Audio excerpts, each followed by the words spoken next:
Hello, greetings everyone. Welcome to the FAA's or Federal Aviation Administration's Vertiport Design Industry Day, where we will be providing an overview of Engineering Brief 105 or EB 105 titled Vertiport Design. As many of you know, advanced air mobility has been a fast-growing facet within the aviation industry, driving a lot of collaboration between the FAA and its industry partners, particularly regarding the infrastructure that will be needed to accommodate advanced air mobility operations, which are performed by vertical takeoff and lift or VTOL aircraft. And the infrastructure known as vertiports is what we're here to discuss today, as well as answer many of your questions that will be asked regarding this engineering brief. As a reminder, I would like to reiterate that the official mechanism for providing comments on this EB is to use and submit the comment matrix provided with the draft engineering brief when it was published on the FAA's website on February 28th, 2022. We look forward to reviewing these comments that are due by April 18th. Now, without further ado, let's start the show as we have a lot to go through today. We would like to have some opening words from some of our executives here within the Office of Airports.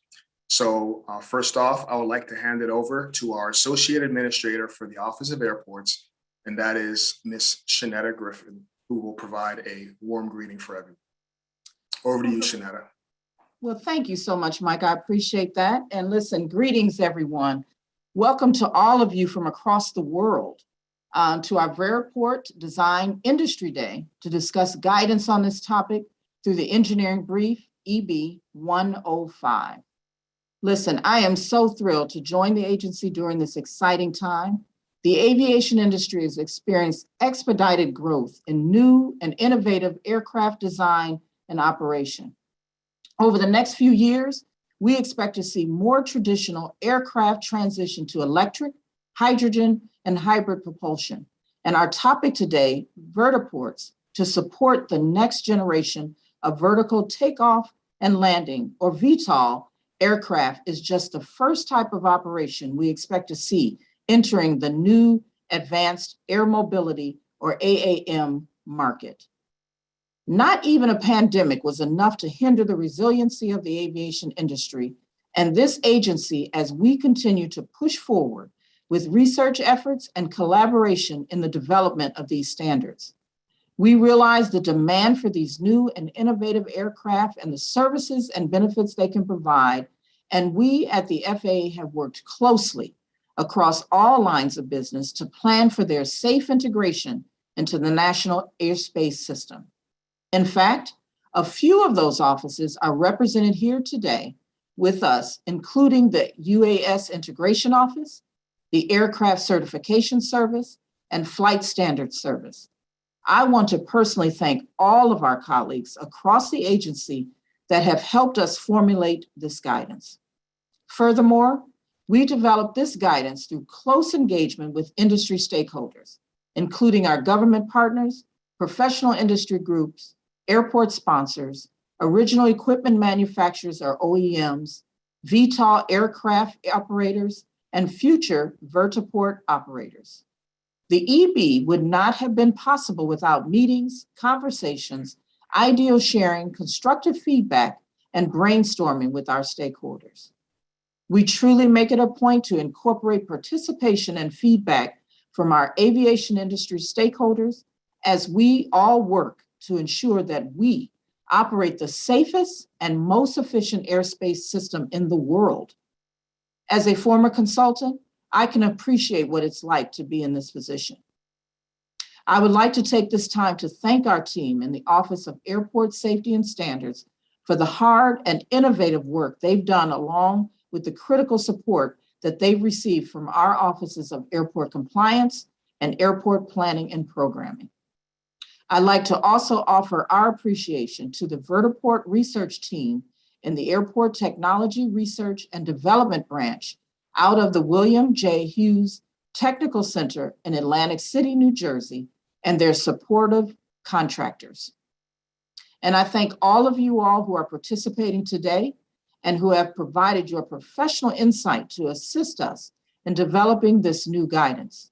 This would not be possible without you. As we continue to grow in this new field together, we will gain even more knowledge to further improve our guidance. Thank you again for your participation and passion for advanced air mobility and vertiport design. It is an honor to be a part of this historic milestone, and we look forward to working with you as we continue to grow the safety, efficiency, and capacity of our national airspace system. I hope you all have a meaningful day today and the Industry Day, and thank you so much for being here. Thank you so much, Shanetta. We greatly appreciate your attendance and those encouraging words. Next up, we will have our Director for the Office of Airport Safety and Standards, Mr. John Dermody, who would also like to say some warm and kind introductory words. Over to you, John. Thank you, Mike. Thank you, Shanetta. So hello, everyone. It's great to have all you here. Obviously, we're virtual still, but hopefully we're getting out of the pandemic soon. To echo Shanetta's message, thanks for taking the time to attend this important event. I think Shanetta really hit on it with the word passionate. I think I'm very passionate about this subject, and our entire team is, and I know all of you in industry are as well. This really is an exciting time in aviation and the transportation industry as a whole. I can really appreciate the collaborative effort that it takes all levels of government to work with industry on efforts like this. I too have served in various roles in the aviation industry that have allowed me to have a better understanding of the collaboration needed for efforts like this. I've worked as a consultant. I've worked as a program manager for the FAA and as the Airport District Office Manager in New York. I've also been the Manager of Airport Engineering and now the Director of Airport Safety and Standards. So I've seen a lot of different perspectives, and know that we really need to work together, and it has to be a conscious effort to be able to do that, to support efforts like this and to move things forward. We realized last year that the speed with which the AM industry was engaging on vertiports would far outpace our abilities to finish our research and also publish a new advisory circular. So I did task our team with developing interim guidance, which is in the form of the draft engineering brief. And that was based on our initial findings from our vertiport research and our consultation with industry. As you hear soon from our airport engineering team and our colleagues supporting us today, this engineering brief is a first step toward a more inclusive vertiport standard in the future. We purposely worked as quickly as possible to provide a document that industry could help update to ensure that the engineering brief includes all necessary guidance. And we will continue to pursue our future performance-based advisory circular. We are hopeful that we are really coming out of the pandemic for real this time. So we really look forward to reconnecting with old friends, making new ones, and really look forward to seeing you all in person again and building key relationships. And as relationships are key to groundbreaking efforts like this. Speaking of relationships, I've been very involved in engagement with key stakeholders here and elsewhere, both internal and external to the FAA. Regarding the continued development of these vertiport standards. We've had productive and at times robust discussions for how to best proceed with this guidance. However, allow me to say that no great innovation has happened without challenging obstacles, differences in perspectives, and difficult conversations. That's what makes this industry great, diversity. We're fortunate to have a talented and versatile individuals like yourselves contributing to this effort. We're already seeing an increase with the number of aeronautical studies submitted for things like charging stations to support advanced air mobility and the electrification of traditional aircraft as well. We've even received our first vertiport proposals. The agency is learning from each proposal as we go. We think that these early proponents, which are champions for this AAM integration, we thank them for working with us, briefing us frequently on their proposed operations and concepts and their proposed aircraft, and answering many of our follow-up questions. The entire agency is working to streamline our reviews for these innovative operations, identifying where we can use existing rules and regulations and where we need to provide new guidance. I'd like to thank and commend the Airport Engineering Division, along with the Airport Safety and Operations Division, for the outstanding job they've done in leading this effort. It truly is something where we've had to have a focus on to be able to move things forward. In addition, this all started with the outstanding work performed by our team at the Technical Center, the Airports Technology Research Branch. So thank you to everyone at the Technical Center for starting this research, and really their research efforts partner with industry to provide the information that is in the engineering brief. Through stakeholders like all of you, they've had enormous support and collaboration. We do this, really this interim guidance is the first step towards Vertiport standards, and we look forward to reviewing your submitted comments and commit to working with industry as we continue to evolve this guidance over time. But with that commitment to you, I must also ask for your continued engagement with our Tech Center team as they continue their good work on the Vertiport research effort. This work doesn't end with this draft engineering brief. In fact, it's just beginning. We'll be getting to some of the really good stuff that appeal to engineers like myself and Shanetta. Our team plans to conduct modeling, simulation, and eventual operational testing. They need the continued support and collaboration from the OEMs, from the Vertiport proponents, and communities to ensure the research is timely, relevant, and applicable. Before I turn it back over to Mike, I want to share some great news. As Shanetta mentioned, this is an exciting time with so many new and emerging entrants coming into the national airspace system. With that uptick in new and innovative activity that stretches our bounds of traditional standards, we've hired 3 new emerging entrant employees across our airport engineering and airport safety and operations divisions.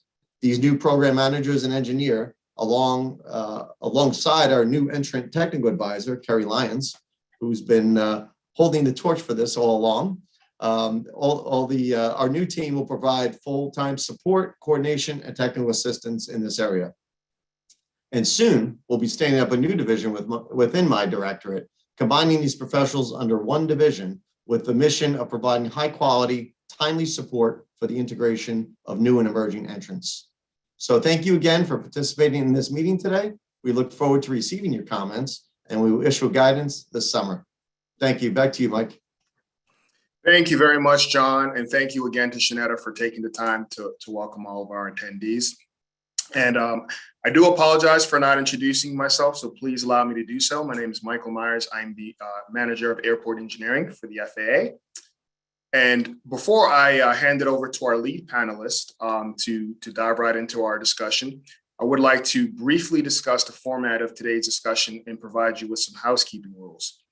First and foremost, we're not here to solicit consensus advice or recommendations from anyone or to assign any tasks to the group, but we are really interested in taking your questions. We will be covering 6 main topics provided within the EB or engineering brief, and after discussing each topic, we will pause to answer questions as time permits. If you have a question, you will be able to ask it using the Q&A or question and answer function at the bottom of your screen. And those are, I'm sure many of us are familiar with Zoom. And that will be the tool for submitting questions. So once you click on the icon, of course, you can type in and submit your answer. Questions may be answered either orally or in writing, depending on the nature of the question. So please be sure to review your submitted question to see if it was answered in writing, if not orally.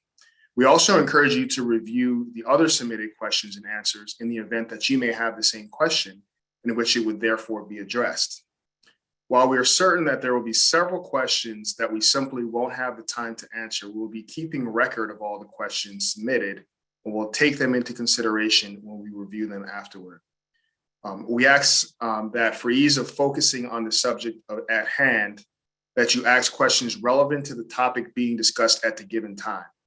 Please keep in mind that towards the end of our event today, there will be an open Q&A form that will present the opportunity to ask general questions. And for any reporters that may be joining us, please note that all discussions are for background only. Throughout the day, we will be taking periodic breaks and a half an hour for lunch. At this time, I'd like to go ahead and just briefly introduce our main panelists today.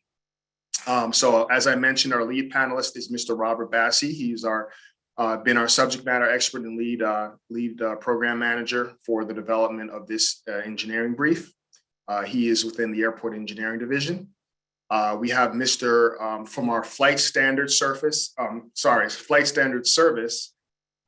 the Office of Aviation Safety. We have Mr. Nolan Crawford.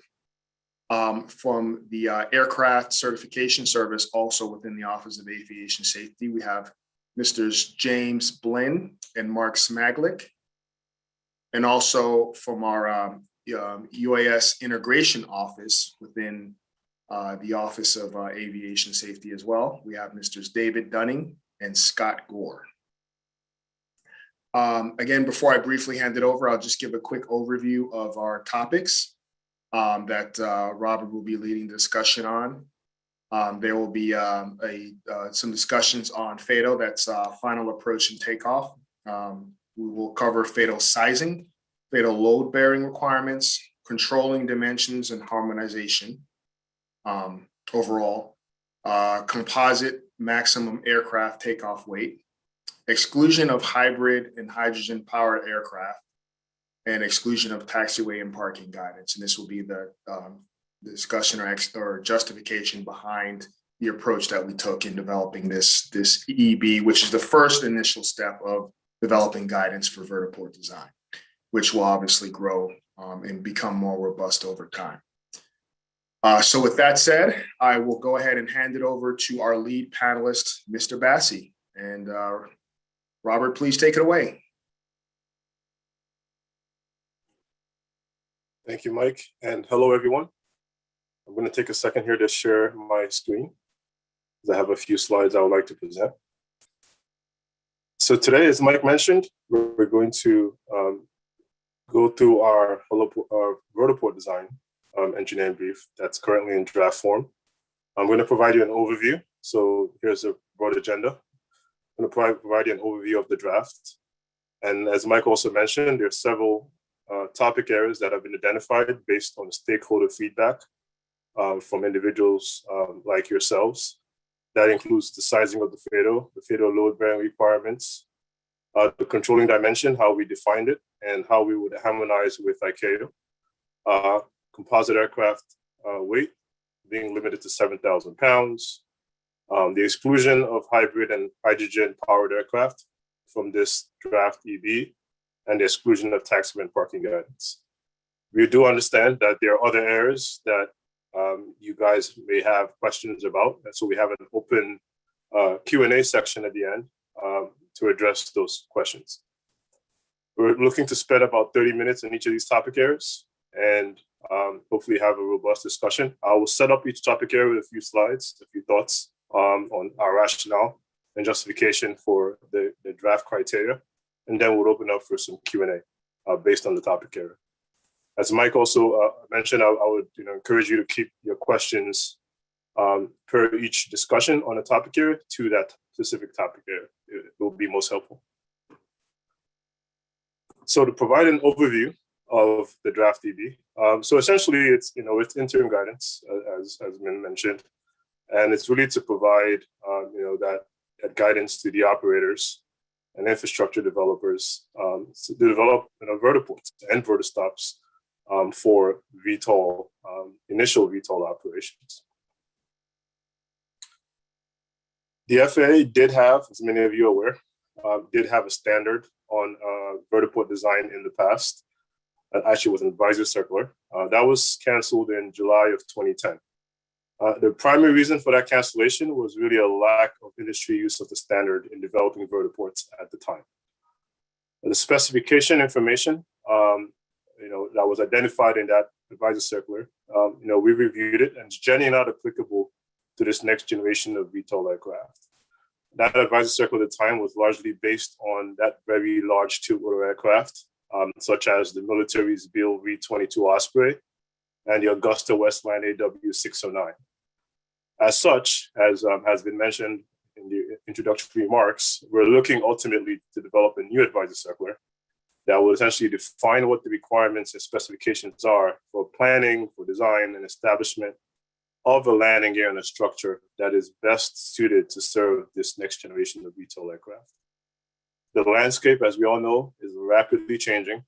So we're encountering, different aircraft designs, different performance characteristics, Concepts include, aircraft with all rotors, rotors and wings that tilt, rotors that tilt on fixed wings, just to name a few.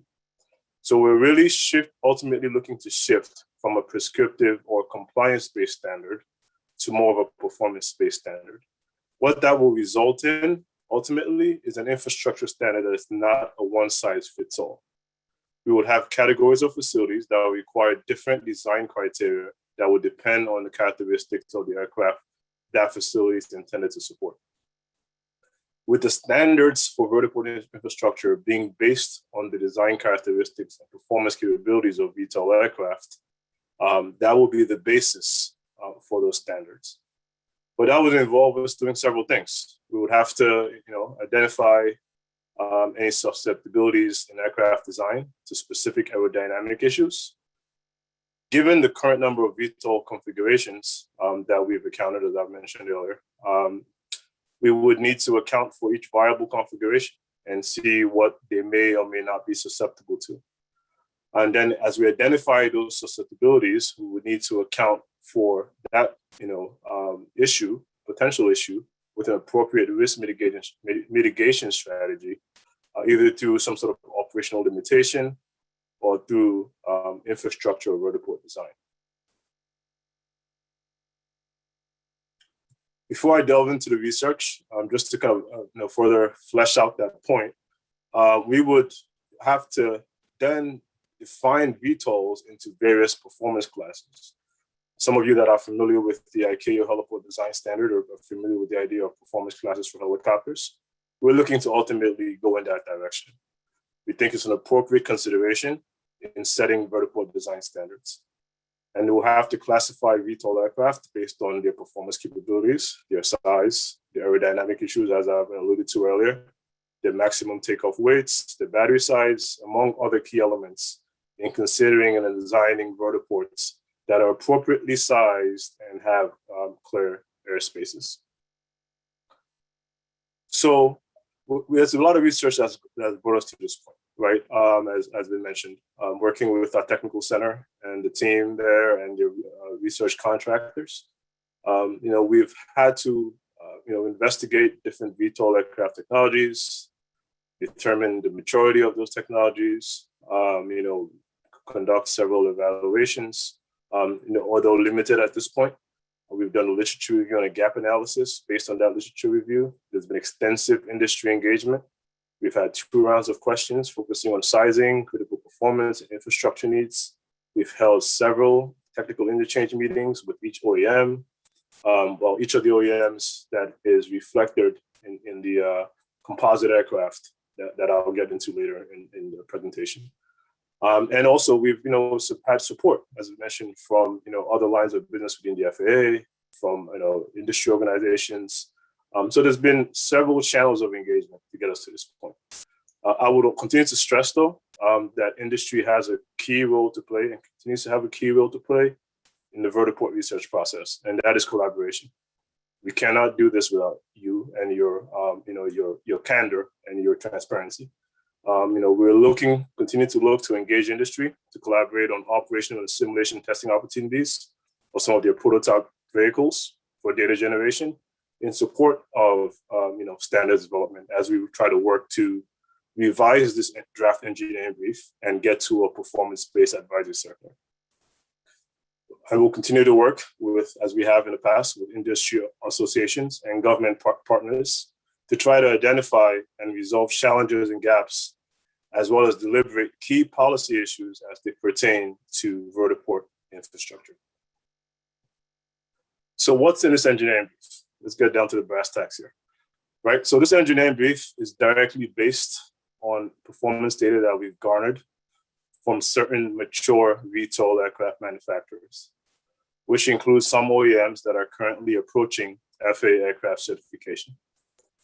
The performance data that was collected really revealed some similar characteristics among VTOL aircraft prototypes: multiple engines, the ability to hover out of ground effect, amongst others. And these features and these performance capabilities were really integrated to create what we've called a composite VTOL aircraft type for which this engineering brief is specifically developed. The emphasis of the engineering brief, as as you can see here in the outline, and for those who have read it, that's pretty clear, is on the safety critical areas of the vertiport. So you're thinking about the takeoff, the fatal, and the safety area. The EB is specific to initial operations, which we've deemed to be pilot on board, VFR operations, lower operational tempo, VTOL aircraft with electric propulsion, and aircraft essentially that have the characteristics and performance of the composite aircraft defined in the engineering brief. This approach really reflects our crawl, walk, run stages as we, I would say, as the trip frequency and the complexity of the system increases, and then the industry grows and matures, right? So we have to kind of walk in lockstep with the direction of industry is going, right? So the EB also references some of the non-safety critical aspects of the heliport design AC in its most recent form. And the EB is currently out, as we mentioned, for industry comment. Comments are due back by April the 18th for consideration. You can email those comments to vertiports@faa.gov, and that is the official mechanism for providing comments and feedback to this document. We will have an adjudication period after the end of the comment period to adjudicate every comment that we receive and provide some sort of resolution for each comment. This EB is expected to be published this summer. So we're really operating on what is an aggressive timeline. So here's the composite aircraft that was defined within the engineering brief. I'm not going to go through every line item here. I think most of you have seen this and read this. But I think a key performance criteria that's worth calling out is the claim by aircraft OEMs that their aircraft have HOGE or hover out of ground effect capability. This was an important factor as we thought about what the appropriate sizing needs to be, at least in the interim, for these vertiport facilities. So I say all that to say that if a vertiport design aircraft is proven not to perform hover out of ground effect, this EB is simply not applicable. And we would ask that sponsor to work directly with the FAA in the interim to determine alternative vertiport sizing for that design aircraft. Also, vertiport facilities along these lines that are intended to serve aircraft that do not meet the performance criteria and design characteristics of the composite aircraft that we've identified in the EB would also need to coordinate with the FAA Office of Airports early in the planning and design process for that landing area.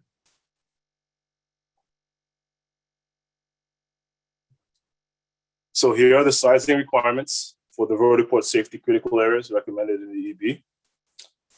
I will address the rationale for these requirements in greater detail during the discussion on FADO sizing, but I will thought to highlight it here. So the TLOF is essentially 1 times the critical dimension, and I will define what that is shortly. The FADO is 2 times the critical dimension, and the safety area is 3 times the critical dimension. So essentially half of the critical dimension to each side beyond the FADO. So if you have a 50-foot aircraft, minimum 50-foot length and width, this will result in a 150-foot vertiport, essentially, right? So, well, I'll park that discussion for later. Like I said, we'll get more into the details of why we ended up here. So what are the next steps, right? So as is mentioned severally already, we're looking to develop a comprehensive performance-based AC for vertiport design. What would that AC address? It would address autonomy, it would address automation, it would address remotely piloted aircraft, it would address different propulsion methods, it would address high tempo facilities with increased frequency of operations and IFR capability. That AC would also address alternative fuel sources beyond just fully electric. It'll also address aircraft with a maximum takeoff weight, with takeoff weight over 7,000 pounds. The timeline that for that AC to be released is late 2024, early 2025. That said, we will continue to evolve this draft engineering brief. That is the intent. So we will look to update the engineering brief following some additional research and some additional performance and operational data that is garnered. And the timeline for updating this engineering brief that's currently in its draft and first version is late 2023, early 2024.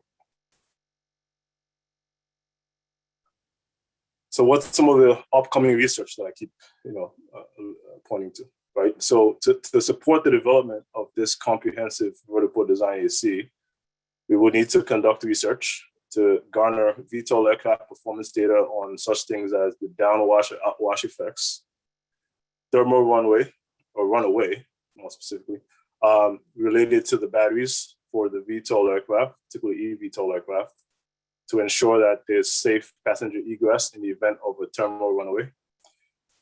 Exhaust issues that may exist, failure conditions or degradation of performance by these aircraft, landing precision, climb and descent gradients, and all azimuth weather capabilities. With this data being used by the FAA research team and ourselves within the engineering division to fill in any aircraft information gaps that may exist. Based on the location of the vertiport and the VTOL aircraft design parameters, some of these issues, to the extent they exist, may need to be addressed during the vertiport design process. We'll also continue our collaboration with NREL, the Renewable Research Lab, Energy Lab, on ongoing research on electrification. And this research, as can't say it enough, depends on OEM support. We need your support and collaboration to accomplish this research and get to a more comprehensive, more holistic standard. So with that, we're going to delve right into the different areas, right? The different topic areas that you have identified, or stakeholders that are top concerns for you, and have a discussion and a Q&A on each of those areas. Right, so today's discussion will focus on those several areas, like I said. Just a handful of them due to time limitations. We can't address every area. So these are the top areas that you've said, these are the main priorities for you. And then we'll have a general Q&A at the end of the day to open it up for other discussion items. So the first of these areas is FATO side, right? So what did the industry say about FATO side, right? So essentially, to sum up the comments that we've received, and once again, the comment period is still open. We are, so comments continue to trickle in. But this is some of the early comments we've received on this topic, right?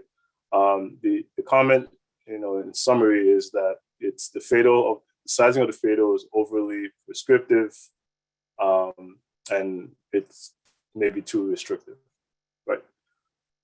So what does the EB say about the sizing of the FATO, right? So it says the minimum width, the minimum length of the FATO is essentially 2 times the controlling dimension, as we mentioned, and I've already defined what the controlling dimension is, right? So to kind of set this up before we get into the discussion portion on this, I'll say a few words, right? So as evidenced in the specification in the Vertiport Design Engineering Brief, I think everyone that's viewed it can attest to the fact that the heliport design criteria provided the foundation from which this Vertiport design standard was created, right? And that was important because VTOL aircraft cover similar types of aircraft operations and movements as would occur in heliports, right? That was clear.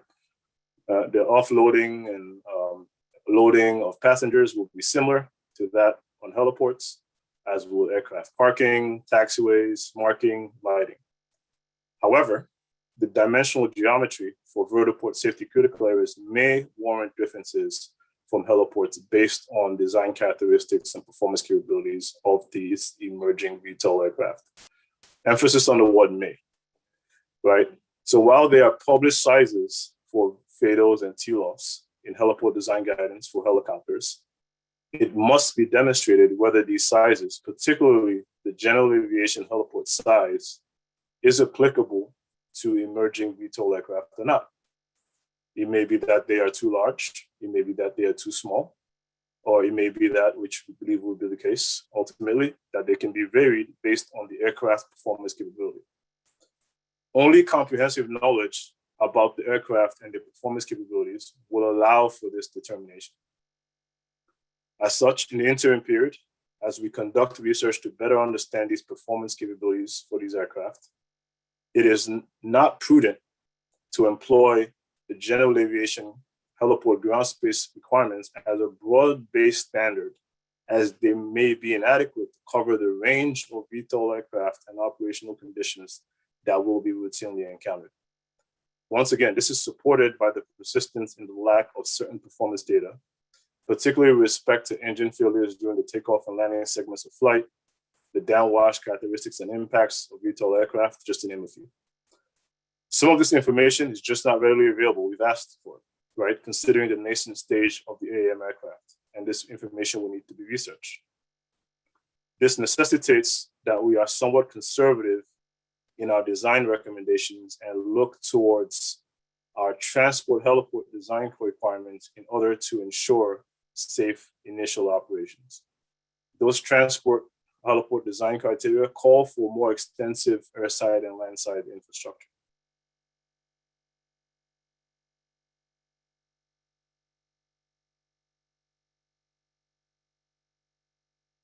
So some of the points I would make on that also is that with respect to the transport heliport design criteria, there are size minimums that provide an increased safety margin and a minimum acceleration distance to provide the pilot essentially with a longer takeoff length for liftoff within ground effect. What this means is essentially allows the pilot to accelerate forward before gaining altitude and taking advantage of ground effect, or what is differently known as it allows for effective transitional lift. Based on the performance data that we've garnered from the VTOL aircraft, unlike traditional helicopters, these emerging VTOL aircraft do not necessarily require effective transitional lift or ETL to fly. As such,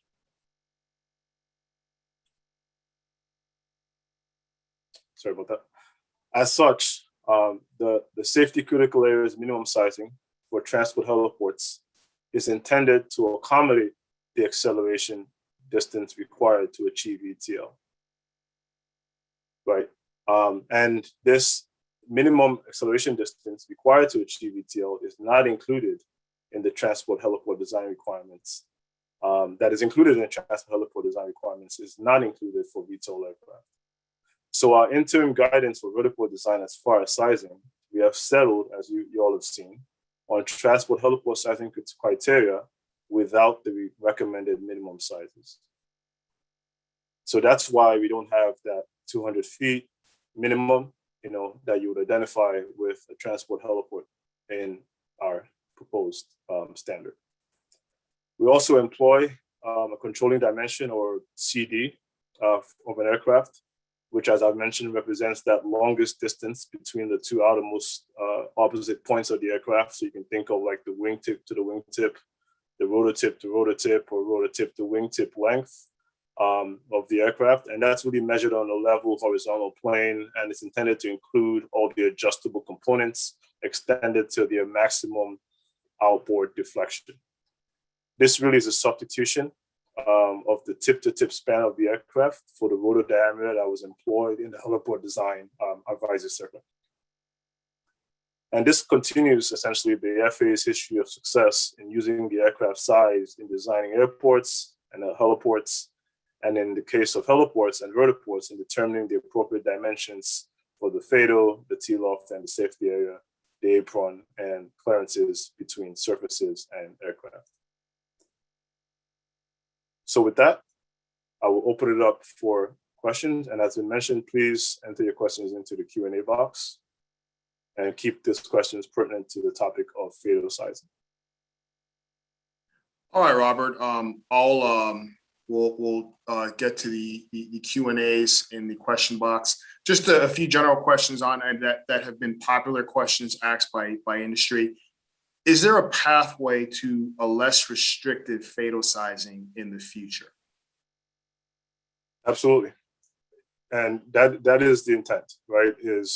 This is interim guidance that is based on some of the factors I've pointed to during my presentation slides, as far as the lack of certain performance data that kind of essentially forces us to be conservative at this point. As we glean more performance data, the plan would be to tie that performance capability to the size of the fatal. And we do anticipate that for certain aircraft, it will warrant a smaller fatal size based on their performance capability, especially within confined areas when juxtaposed against the performance capabilities of your traditional helicopter. So we fully anticipate that, but that will require additional research, that will require additional data, and it require time. So this is an interim step, this proposed sizing, and we expect over time to be able to modify this standard to get to essentially a less restrictive standard for certain aircraft. All right, excellent. Do we have a timeline for fatal sizing that's tied to performance that would allow higher performance vehicles to design a smaller fatal? Yeah, we fully recognize that this is probably the top concern for industry. So this is on the front burner for us as we think about what do we prioritize in the update to this engineering brief. So as I mentioned earlier in the presentation, the timeline to update the engineering brief, we're looking at late next year, early 2024. You can expect that next update will address additional sizing requirements tied to performance. Now, a lot of that, once again, is contingent on the support from the collaboration and support from OEMs like individuals on this call, as well as the ability to glean the relevant performance data. But all things, if all things come together as we expect they would, we expect to have essentially less restrictive sizing tied to aircraft performance capability as part of the next next update to this engineering brief within the next, I would say, 18 months to 2 years. Okay, great. All right, next question. And this is kind of more of a general question that goes beyond fatal, and I think this would be something good to dive into more in the general Q&A, but it may touch on this specific topic. So EASA just published their prototype technical design specifications for vertiports. Is there any gap between the FAA and EASA EASA publications, or how will these gaps be mitigated in order to facilitate the development of AAM industry worldwide? Yeah, I'll say there's several. I think that the underlying premise, the underlying philosophy for the standards and specifications in both documents is very much the same. But one kind of glaring gap is EASA in terms of the fatal size says 1.5 times the critical dimension, and we say 2 times the critical dimension. EASA addresses this kind of obstacle-free volume around the vertiport, and that's an area that we don't quite delve into. We're still that research is still very much underway to get to what that volume or area around the vertiport should be. So there's some differences, but we've had we have a discussion on harmonization later today, but we've had several interchange meetings with EASA specifically and ICAO, and we plan to have some more in the future, and the goal will be to harmonize where feasible, where possible. That's always the goal, right? But we do understand that they have different research objectives than we do in some cases, and so we have to conduct our own independent research, and they would as well. right? But the goal is always to harmonize. So we're going to continue to keep that engagement going with EASA over the next several weeks and months. Yeah, and I can add that I think even for our conventional airports, our heliports, we work through ICAO to harmonize our standards, and it's been a work in progress, but I think we make a lot of good progress there. And we always have several working groups through ICAO in which we would devote ourselves to efforts like this to harmonize our standards. So because this is such a young standard, I think we'll have some work to do, but I think we'll make progress there. Next question, please outline the rationale for increasing the TLOF from 1.2 D to 2 CD and safety area to 3D compared to helipad design standards in EASA guidance. Okay, so I think what the questioner means there is the FADO to CD. But yeah. So. And I just kind of spoke to it, but I guess I'll reiterate for clarity, right? A lot of it ultimately boils down to the fact that that continues to persist a lack of performance data around some critical items that essentially requires us to be conservative, take a conservative approach when it comes to this initial interim guidance, right? And so we're looking towards transport heliport design criteria based on that premise. That said, based on the performance data that we've gleaned from the OEMs, there's certain performance advantages that VTOL aircraft have when compared to helicopters. Right, one glaring one is the lack of requirement for effective transitional lift, which is a key factor in those minimum sizing requirements tied to the transport heliport requirement. As such, we didn't quite go full transport heliport requirement. We relaxed the minimum sizing requirements, but we're still requiring that larger FADO, essentially tied to transport heliport, which is essentially intended to accommodate a wider landing scatter. Right, and really to provide some operational safety and advantages and some operational advantages, right? So that's the premise, right? It's essentially that lack of data, right? Given the nascent stage of the industry, that's essentially forcing us, to be conservative and and cautious, at least in our initial guidance. Okay. All right. I think we have probably time for maybe a couple more questions. Will this address equipment's performance requirements? So not the current form of EB, right? That's something that, as we get to, I guess kind of like I mentioned earlier, increased operational tempo, more frequency of operations, autonomy, automation. Yes, we are going to address equipage in our guidance, but this EB is very much focused on those initial operations. So that's not addressed here in this first version. And that's something, I guess, is a theme that I'll just need to continue to kind of draw on here is this is the first stab at a comprehensive standard, right? So we're not going to address all the aspects here. We're looking to address really what is a limited scope. But to directly answer the question, equipage is not part of that limited scope at this point. Agreed. And then of course this is living and breathing guidance. So agreed there. So definitely to consider for the future. The next question kind of it touches on heliports, and I think we need to make some distinctions here that vertiport guidance, heliport guidance are two separate forms of guidance. But go ahead and ask this question. What does the 2CD, CD being controlling dimension, what does this 2CD load-bearing FADO look like for eVTOL use in medical transport at existing hospital heliports? Very few rooftop hospital heliports would be able to meet this criterion, suggesting the usability of eVTOLs in medical transport may be significantly limited.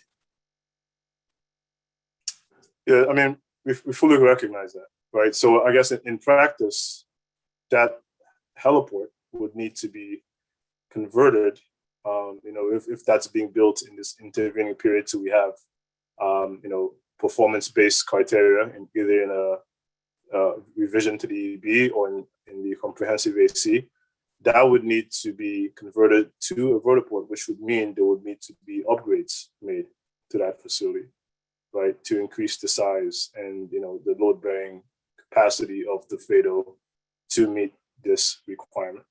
We understand that there's a cost associated with that, but that is, once again, that is, that's what we deem is necessary at this point, given the kind of the very nascent stage of this industry and the lack of certain what we call our key performance data points. Okay, we'll go with, I think we have time for maybe one more question. Then we'll take a quick break.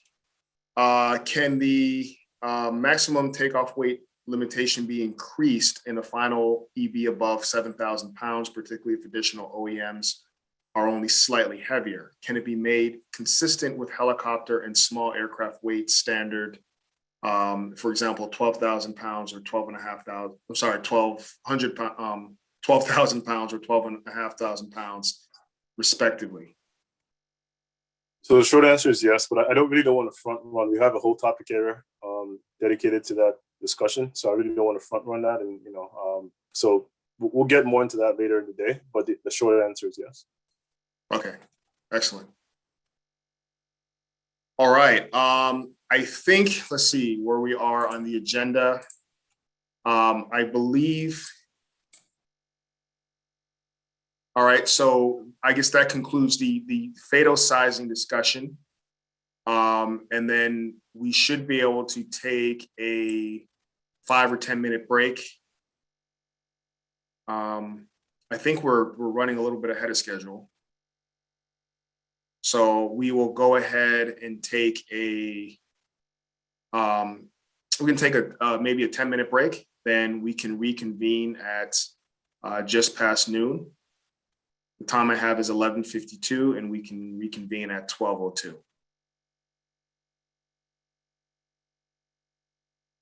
And then we'll have another session to talk about the FADO load bearing. And then after that, we will break for lunch. All right, so we will break for 10 minutes, and I will see you then. Thank you. All right, welcome back, everyone. Let's go ahead and get started so that we can move on to our next topic. Just a reminder, we had a lot of questions come in, so a lot of them were addressed in writing. So we encourage you to check the Q&A section to look at the answer tab to see if your question was addressed in writing, or if there's a question similar to a question that you may have that would be addressed. All right, so we will go ahead and begin with our next topic, and that is the FADO load bearing requirements. So I will hand it back over to Robert, and we will go ahead and begin.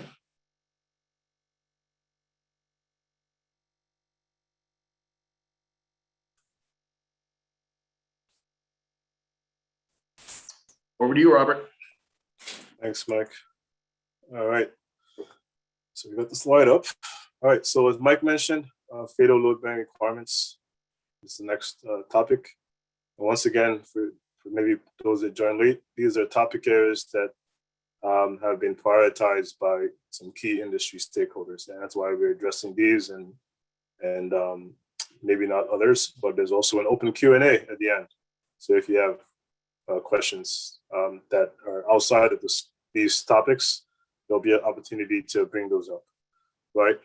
So just to summarize, the industry comment that was received on this area is essentially saying there should be a pathway to essentially less restrictive FADO load bearing requirements that are more in line with the GA heliport design guidance that states that the FADO need not be load bearing if the TLOF is appropriately marked and is load bearing and generally paved, right? And also the concern was raised that this requirement will increase the cost of new infrastructure.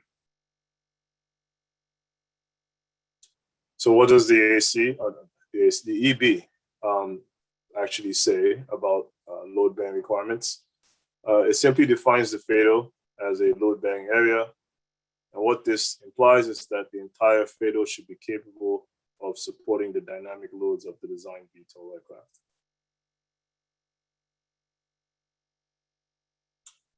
So what was our rationale for recommending that the FADO be load-bearing?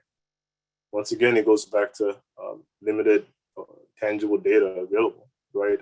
So there was really limited tangible data available that validated VTOL aircraft performance, particularly in failure conditions.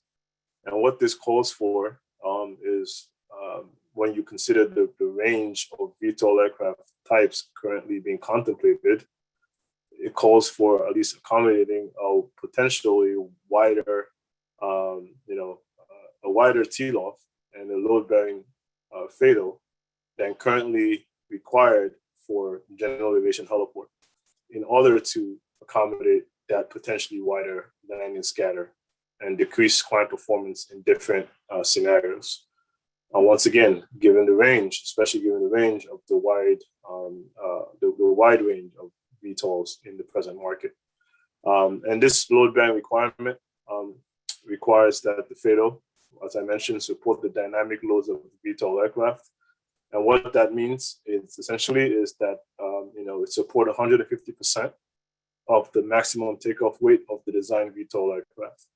So per this DraftDB, that maximum takeoff weight of the design aircraft is 7,000 pounds. So you can do the math, right? And this is really relevant to the structural design of vertiports.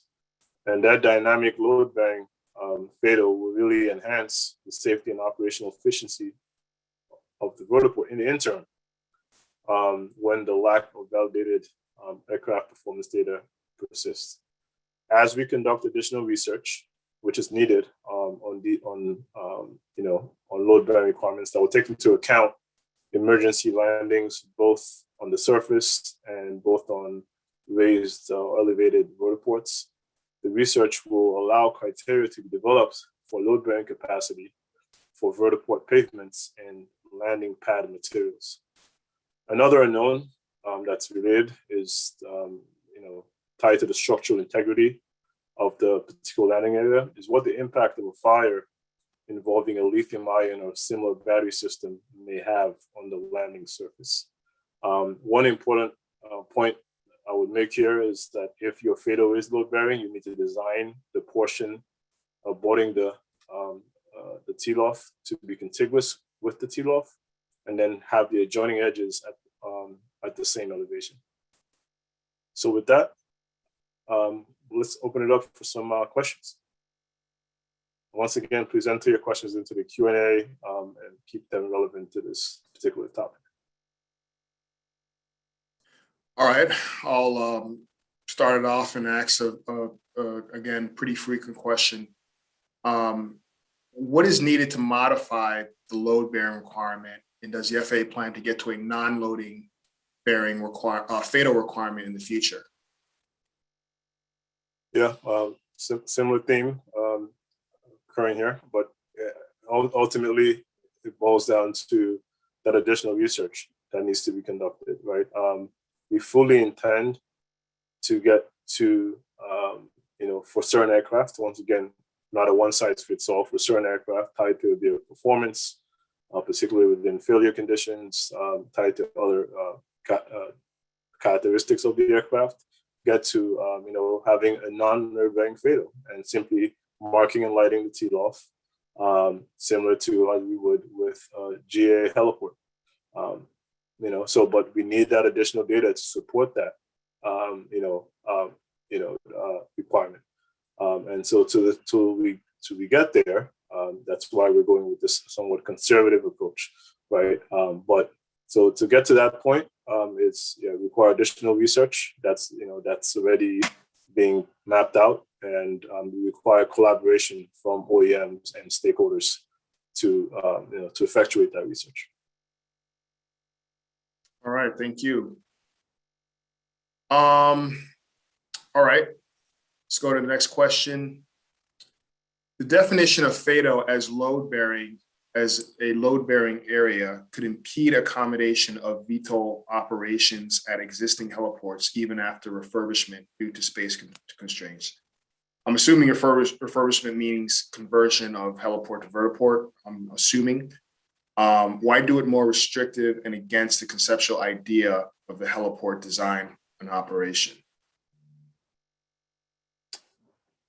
So once again, these are two different standards, right? Heliport design is a foundational document that's being employed in developing vertiport design standards, and we fully recognize that, given validated performance data, there is an argument to make for certain aircraft being able to fully utilize a typical heliport. We're just not there yet in terms of the availability and the verification of the data to support that from a standards and specification standpoint, right? So this is why, once again, we're taking this conservative approach. We fully expect to get there in the future, and that's tied to the ongoing research effort. But we do recognize the concern, right? So it will require additional costs, and we require additional upgrades to be made to the pavement to ensure that it can support the dynamic load of the aircraft for the entire FATO. We don't take that lightly, so that's why once again, related to the sizing of the FATO, these are the top issues for us as we think about updating our engineering brief within the next 18 to 24 months.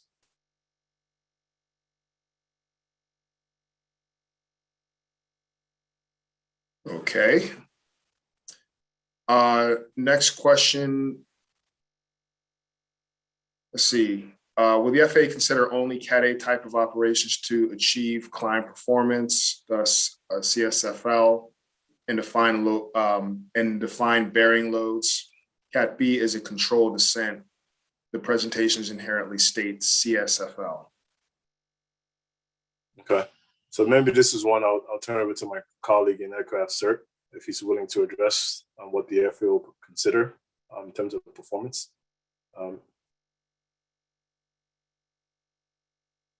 Yeah, Robert, I mean, we talked about this when you were working on the EB. And as of right now, I mean, we're not requiring that level on these types of aircraft. So that's why we weren't comfortable, I guess, with giving that credit across the board for all of these VTOL aircraft. So like you've been saying, in the future, if we get to a point to where we have essentially aircraft that have been certificated to meet or provide that level of performance, then maybe that's something that we could look at. But at least at this point where we're not providing that for applicants, we didn't feel comfortable, basing the Vertiport standard on that type of performance data. Thanks, James. All right, thank you, James. Next question is really more of a charting question, and this is something that we would have to coordinate with our friends in the Air Traffic Organization and the Aeronautical Information Service Office. But does the FAA envision including vertiport control and dimension designation in the airport facilities directory or via another charting mechanism? This question is not related to load bearing requirements, so happy to take your response Q&A window. So yeah, we can answer that, I guess, in the Q&A window, but that's something we'll have to coordinate probably through the aeronautical charting meeting that we'll have with Aeronautical Information Services.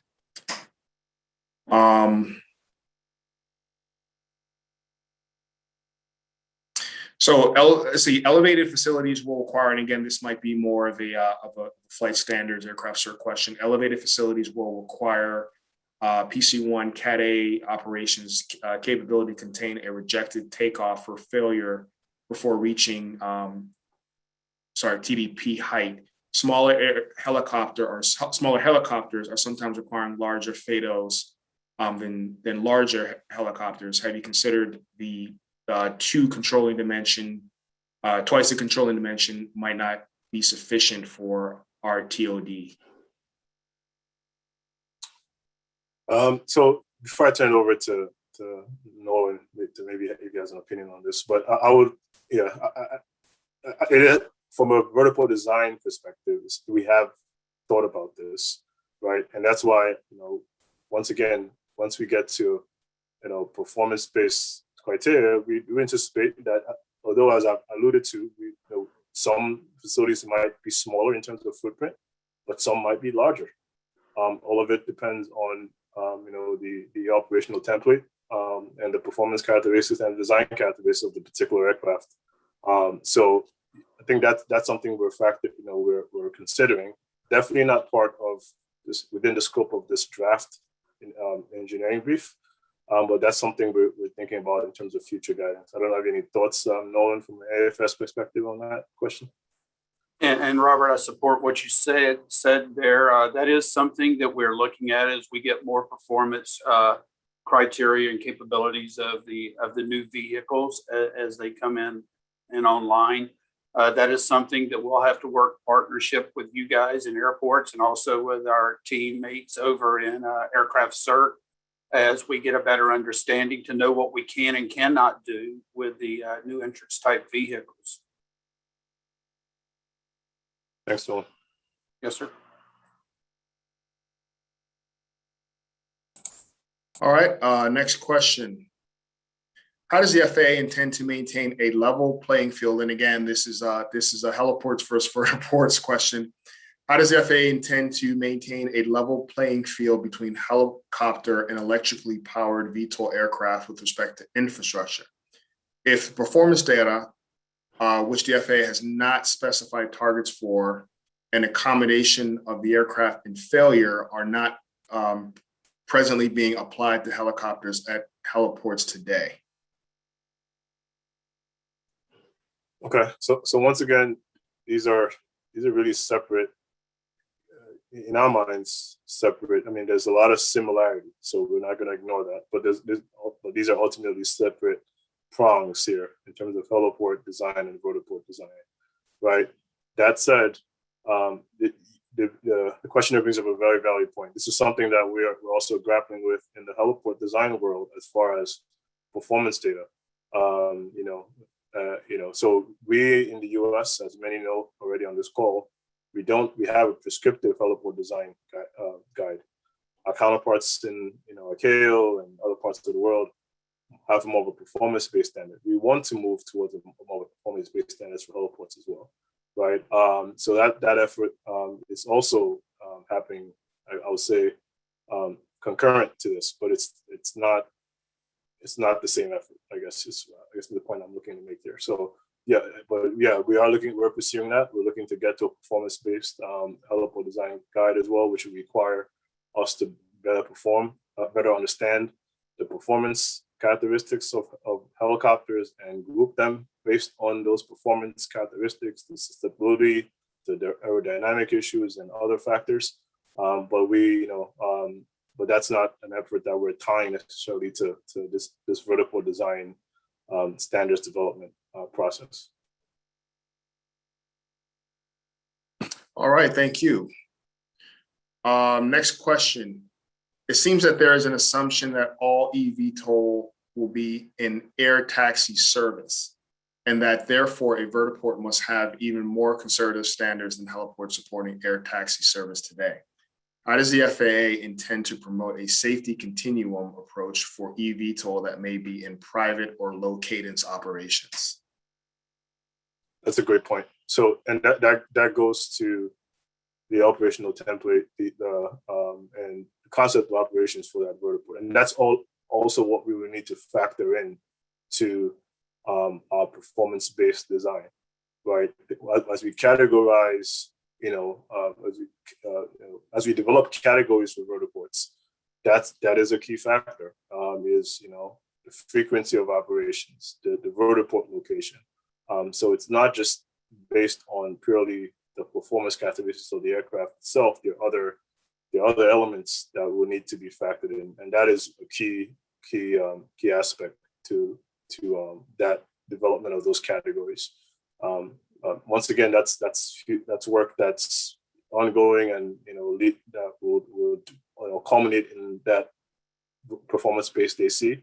Not really within the scope of this DraftDB, but it's a valid point, and we'll definitely take it under continue to take it under consideration as we go forward.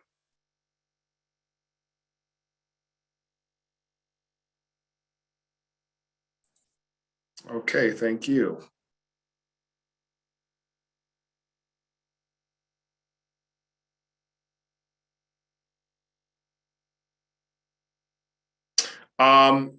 Here's one. You mentioned that the AC will require simulation modeling and operational testing. Would it be possible to provide more specifics on this? Sure.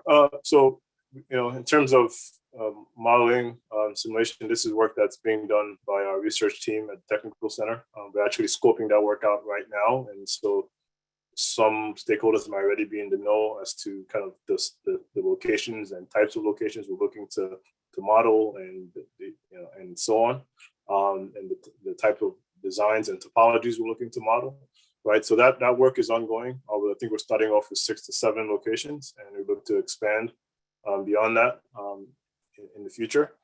As far as operational testing, we have a heliport at the Technical Center in New Jersey that we're looking to refurbish into a test vertiport.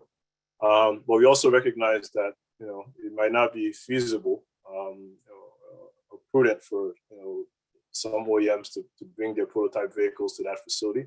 So we're also making accommodations to travel to testing sites that the OEMs already have stood up to conduct that testing. We're going to put out a test plan sometime in the near future that kind of spells out exactly the nature of the testing. But so this is work that's being like I said, scoped out, coordinated as we speak, and will require collaboration with OEMs and stakeholders to bring to fruition. All right, excellent. All right, next question. Here's a good question, very relevant to what we're dealing with. Ahead of the EB/AC updates, infrastructure projects will still be moving forward in order to meet day one operations. Will the FAA consider and review designs that may be less conservative than those expressed here, noting that the developer is taking a risk in developing infrastructure that may or may not meet the performance characteristics of an eventually certified vehicle? Does the EB provide for this flexibility if you receive a proposal today or for the proposals that have already been submitted? This would be for non-federally funded projects. I'll go ahead and say that the purpose of the EB is not to provide guidance on submitting for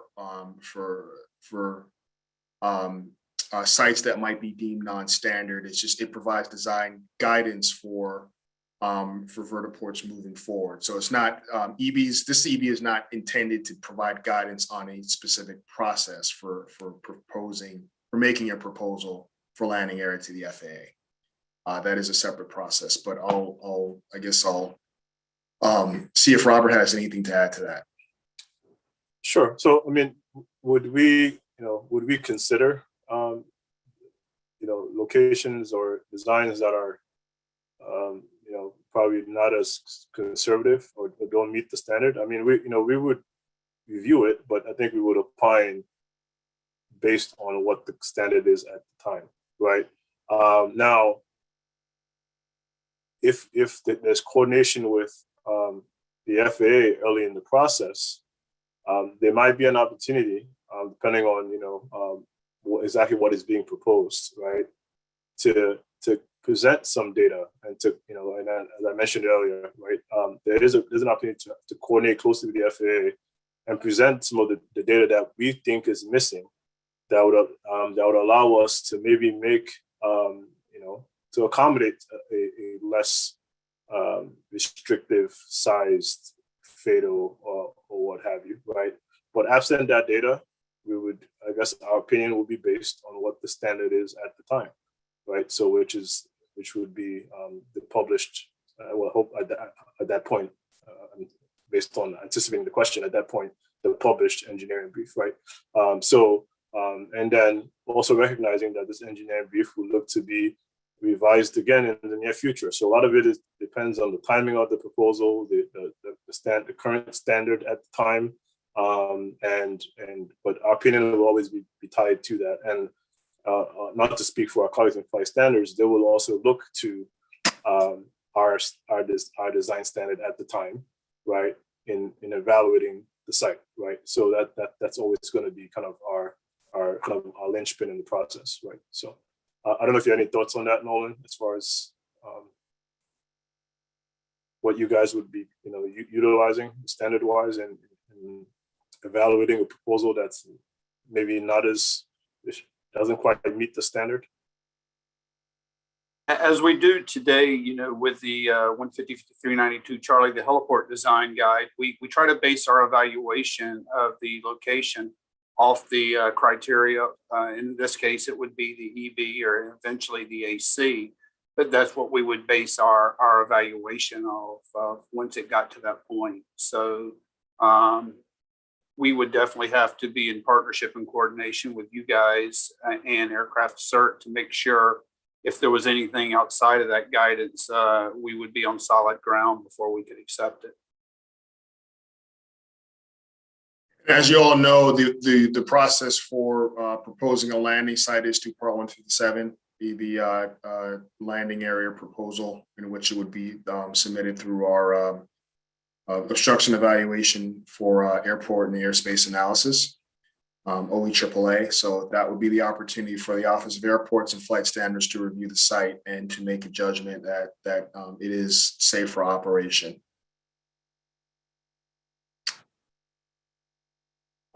See.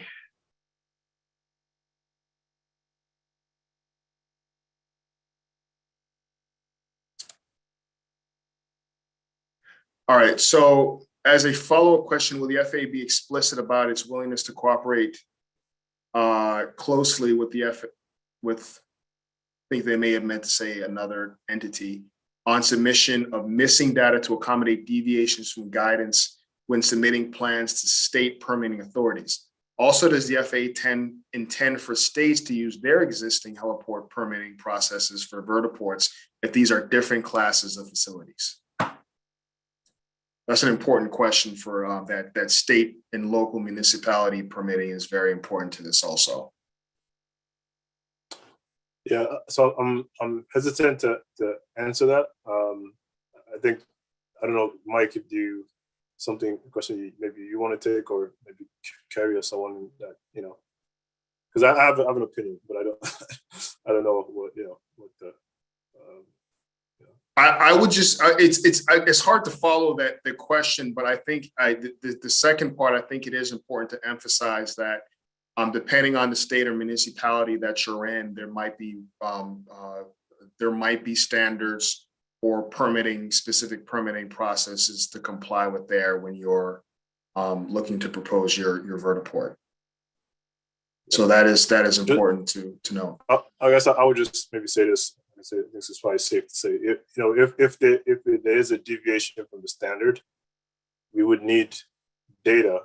We need to fill in the data gaps in order to to accommodate those deviations, right? Because those deviations are premised on a lack of data. So exactly what the policy position is, that's probably beyond my pay grade to say. But I think from a technical vertiport design perspective, all of this hinges on the data. So if we're able to get the data, and the data merits deviation from the standard, then technically we might be able to make some recommendations. But what the policy is, I'll leave to others to speak to.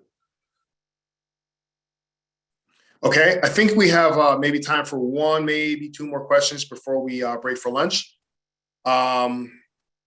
Let's see. Will the updated EB ensure compatibility and sufficient accommodations for charging infrastructure? Short answer is yes, but this is probably outside of the scope of load bearing requirements. So maybe we can kind of delve more into this when we get to the charging and the hydrogen portion of the discussion later today. Yes, that is a good point.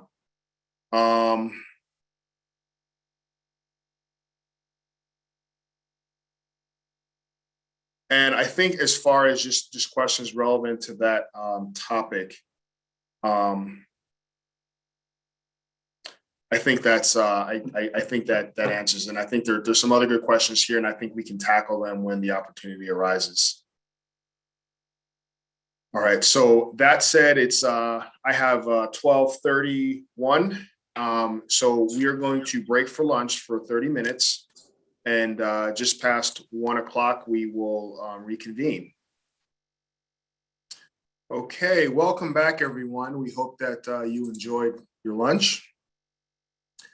Before we begin, I do want to just walk you through. I kind of gave an overview of what the schedule will be like as far as the different topics we cover. But just kind of want to just give you just a rough estimate time-wise, just kind of how things will go. So we covered 2 topics this morning so far, and then we will cover the remaining 4 throughout the rest of the afternoon. Each topic will be approximately 30 minutes, including the Q&A at the end. I guess in between, we may or may not take a 5-minute break or so, or I'm sorry, maybe between 5 and 15 minutes, depending on how we're going. So the next topic will be the controlling dimension definition in the harmonization discussion. And then following that, we'll cover composite aircraft with maximum takeoff weight limited to 7,000 pounds. We'll discuss, I guess, the rationale of exclusion of hybrid and hydrogen powered aircraft. Then from there, we'll take about a 15-minute break, and then we will return, and then we will cover the final topic, which is exclusion of taxiway and parking guidance. And then from there, we'll have a general Q&A, which will be about another half an hour to 40 minutes or so, and then we'll have about between 10 and 20 minutes for closing remarks. Again, thanks for all the questions. Please review the answered questions in the tab in case your question was addressed in writing, or if there's another question that you're interested in that was addressed. If your question was missed, if it pertains to if it's more relevant to another topic that we're going to discuss, please repost it when we cover that topic so we can cover it at that time. So that said, I will go ahead and hand it over to Mr. Bassi, and he will continue our discussion, and he will talk about controlling dimension definition and harmonization. Back to you, Robert. Thanks, Mike. Welcome back, everyone. So let me set this up again. Yeah, assuming everyone can see my slide. As Mike mentioned, the first topic area we're going to cover after lunch is one that came up several times in some of the preliminary comments that we received, which is how we define what a controlling dimension of the aircraft is, and harmonizing with ICAO and EASA on their definition. So, hey Robert, sorry to interrupt. Just to let you know, I do not see your screen. Oh, sorry. Sure.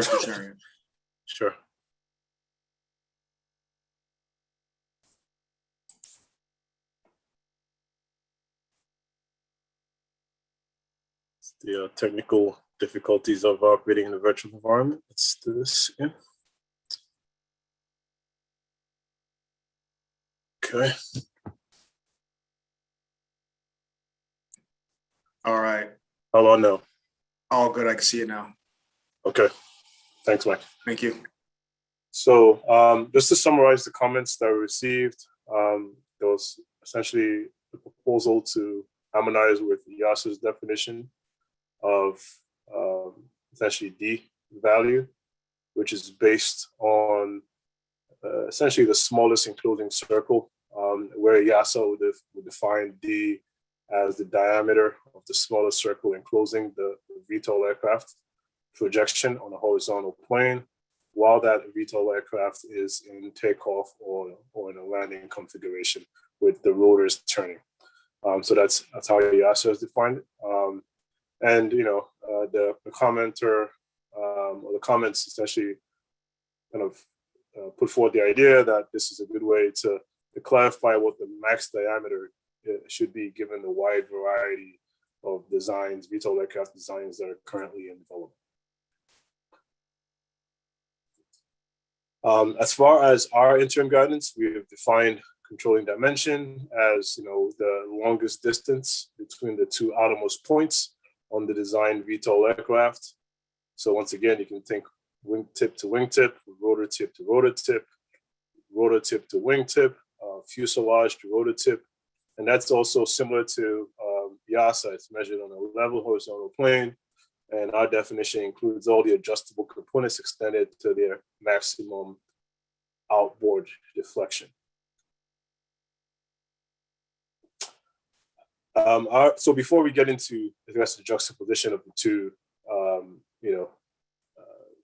definitions, if you will, just to kind of set the table for kind of how we got to applying a controlling dimension here as we develop the new standard.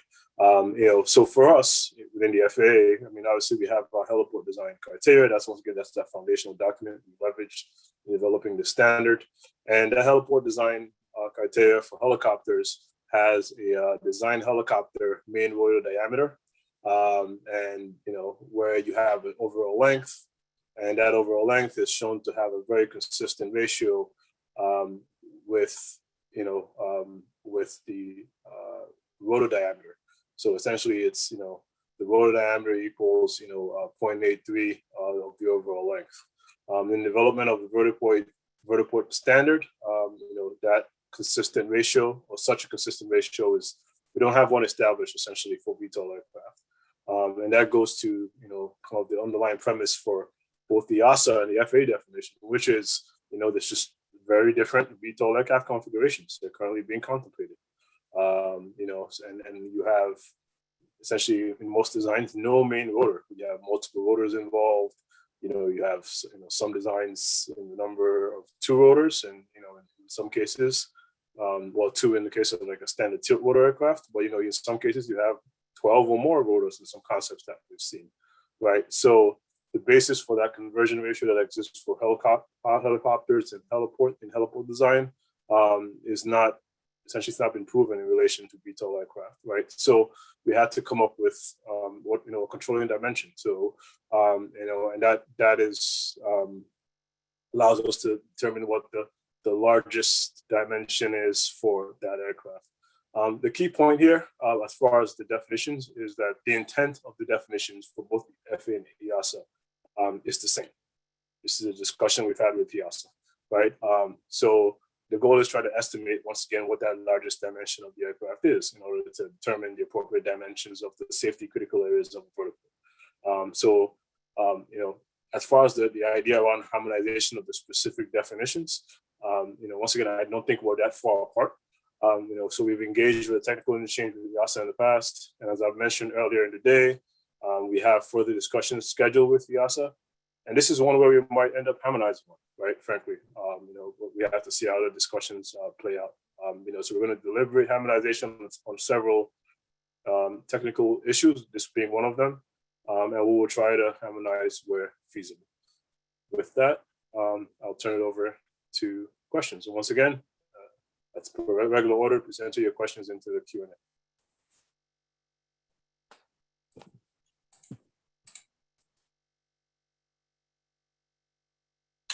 Okay, this is kind of back to the FATOs. Is separation of FATOs related to controlling dimension? It's the separation of fados related to controlling dimension. I'm not following the question. Okay. All right, maybe they can come back and clarify that. Yeah, please clarify what you mean by separation of fados. I mean, do you mean the sizing or? Yeah. If you're asking about the sizing, which let me just take an assumption here, make an assumption, right? So if you're asking if the sizing is related to the controlling dimension, it is, right? That's the basis for determining what the appropriate size of the fader should be, right? So it's 2 times the controlling dimension. But if you're asking for something else, please clarify. So someone jumped in. I believe this is about spacing multiple fados side by side. Yeah, we don't. Yeah, so we don't address that within the EB. But at the point where we do, we will. Yeah, it will be tied to the controlling dimension of the aircraft.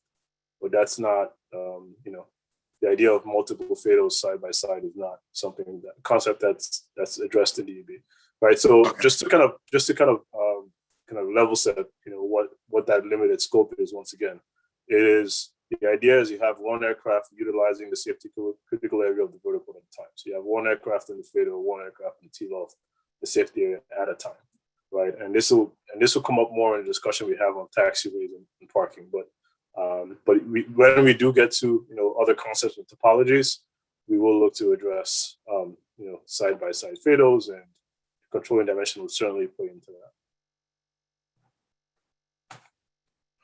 So yeah, I think they did come back and clarify that the space between adjacent fado would depend on controlling dimension.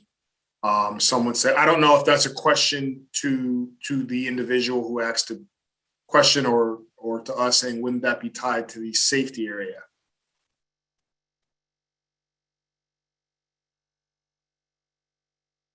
Yeah, it would. I mean, I don't know if that's for us or not, but yeah, I guess it would be tied to safety. Yeah. Okay.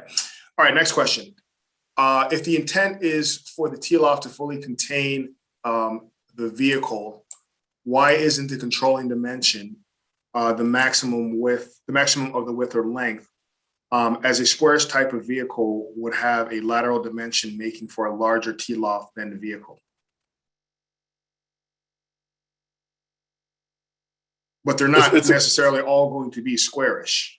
Right, that's going to be the point, right? So yeah, it is a good point for that vehicle design, right? Because for a vehicle design as is described here, you will have a TLOF that's larger than essentially the greater of the overall length to overall width, right?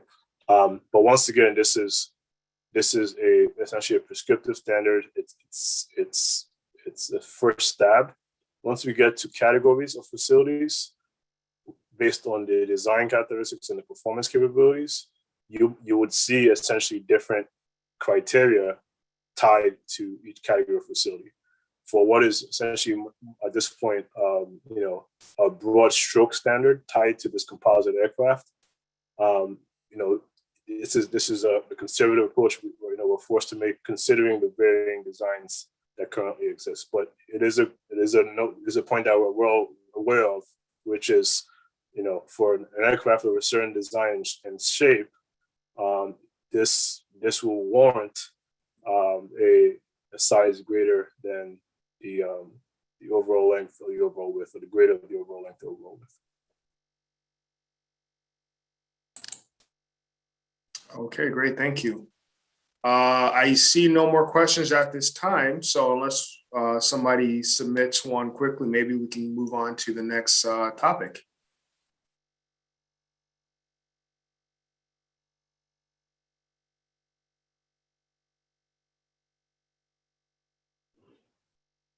All right, let's go ahead and move on to the next topic.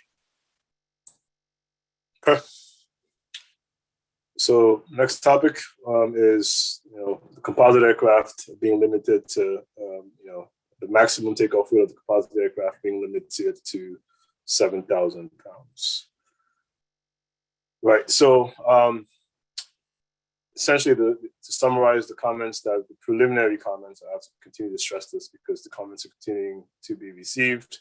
So that, so there may be many more comments on this topic once we get to full adjudication of the comments. But that said, the preliminary comments that were received, to summarize, essentially point to the fact that that this requirement for sizing corresponds, which I think we're fully aware of, to the sizing of a small helicopter. So limiting it to 7,000 pounds suggests, well, the claim that the commenters have made is that this will suggest that vertiports should not be future-proofed for anything larger than accommodating a 7,000 pound aircraft, right? This guidance, is tied to the heliport design AC, which it is, right? So, so that said, a couple points to make on this before we open it up for Q&A. That the guidance in the EB, once again, is really just correlated to the composite VTOL aircraft that's described in the EB. And that composite VTOL aircraft was based on interactions with OEMs, right? So the aircraft data that was garnered from the OEMs all revealed aircraft with a maximum takeoff weight under 7,000 pounds. And that is why, and that was the premise for inclusion of that design criteria in the composite aircraft characteristics, right? So that's the basis for that, right? And once again, understanding the limited scope of the EB, and understanding that future versions, as I'm going to point that I'm going to kind of stress more. Well, I might as well just stress it now, right? That future versions of the EB, would include aircraft that not currently conform into the composite aircraft, including the EB, which would also include aircraft with a maximum takeoff weight over 7,000 pounds. To say that another way, we're going to expand the composite aircraft. The composite aircraft is not etched in stone, right? It's based on interactions we had. We had a time period to kind of work with the OEMs to get the data that we felt was relevant to getting to this point, to this initial draft, right? But as we continue to collect more data, as we continue to work with more OEMs, we would expand, the composite aircraft, the scope of the composite aircraft. So aircraft that do not, that are not necessarily under 7,000 pounds, which we're aware of a couple, would be included in the composite, right? But but the current version of the EB, would not be applicable, to design VTOL aircraft that do not meet the performance criteria and design characteristics of the composite aircraft. Once you make those revisions, then the aircraft that are applicable would obviously mirror that, right? So that's kind of the premise for how we got here. And with that, I believe we'll open up for some questions, Mike.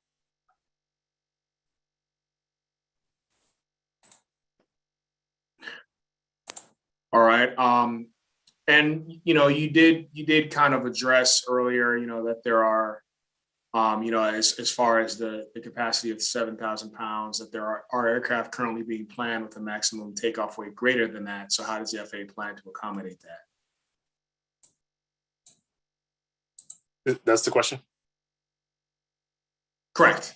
Okay. Yeah. So yeah, as kind of I just made the point, we would accommodate that by expanding the scope of the composite aircraft.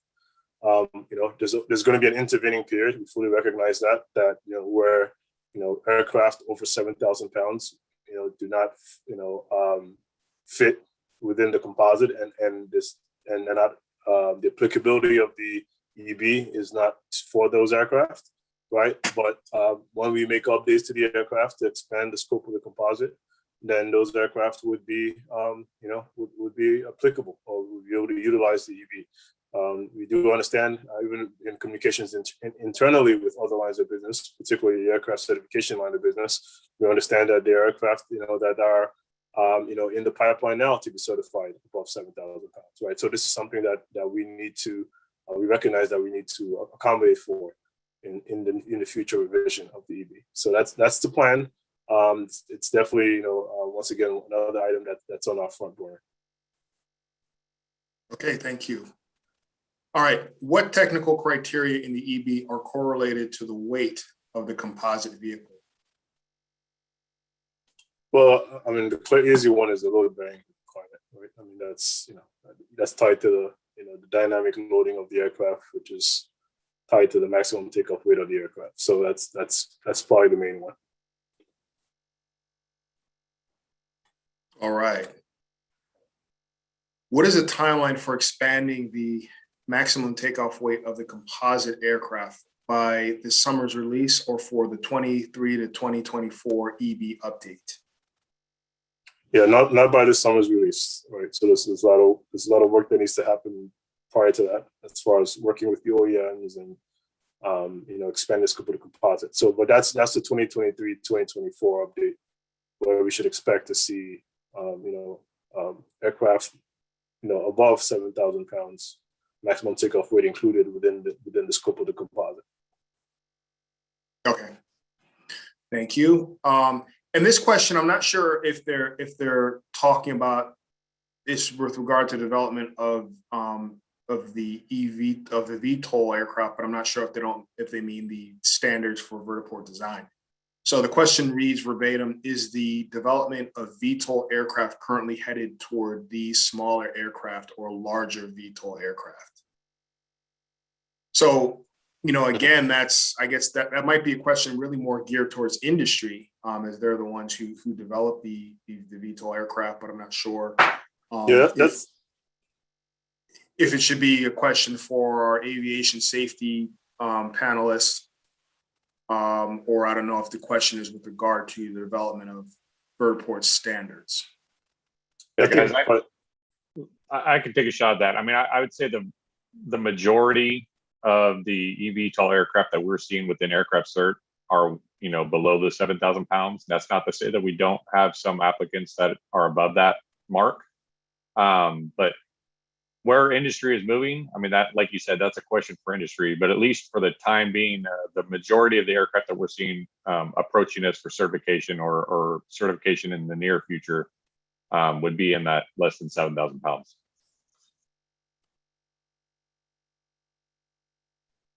All right, thank you, James. All right, next question. I think you addressed this one. Are there any prescriptive design criteria in the EB that relate to the 7,000 pound maximum takeoff weight? Yeah, I think we addressed it, the load bearing requirement. Okay.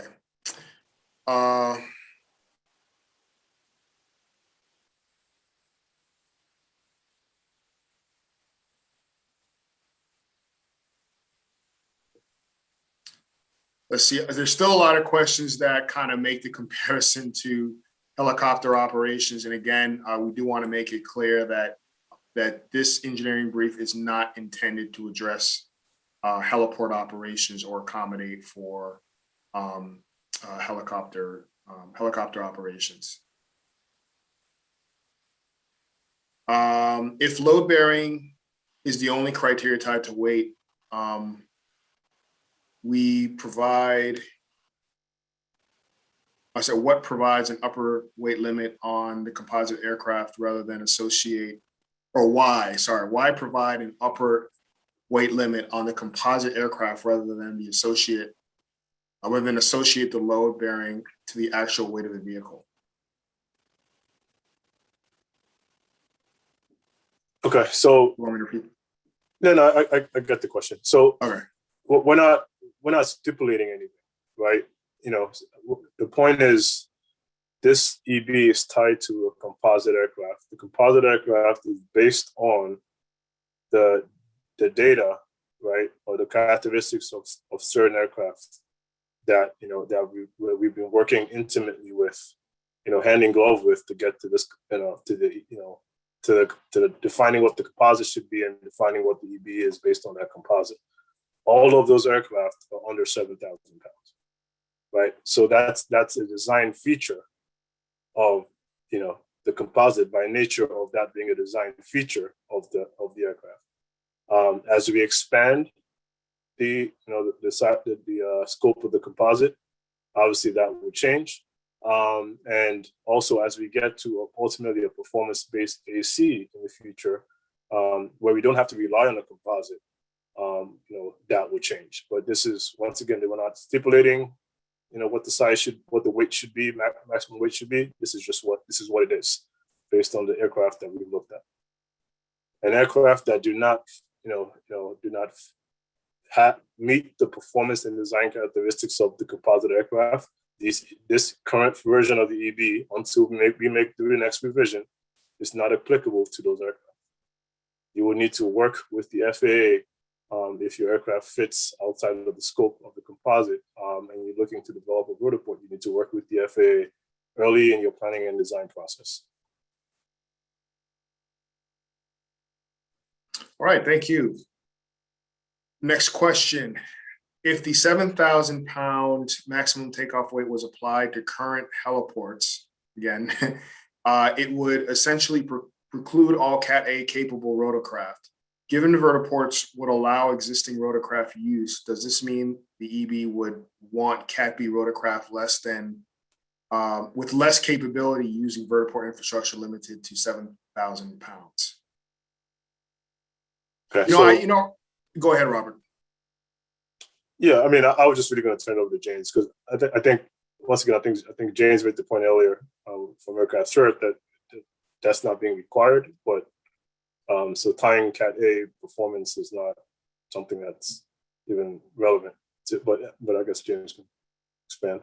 Yeah, and I guess to specifically address the question, I don't think it would preclude Cat A. I mean, you can have Cat A capable Part 27 rotorcraft. It's an option that an applicant can seek that type of approval.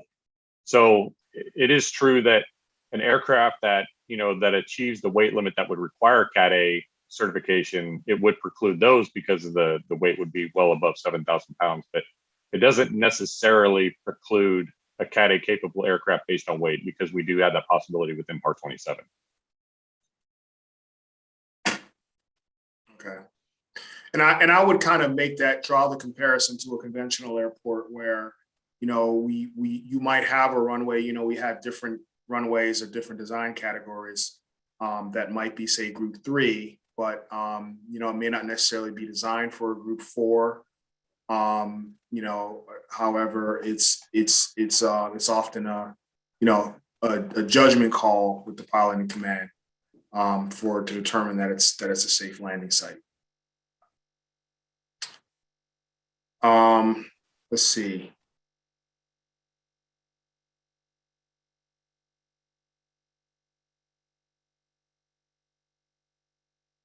What are the assumed performance characteristics of the composite aircraft being used to determine the safety objectives for the vertiport?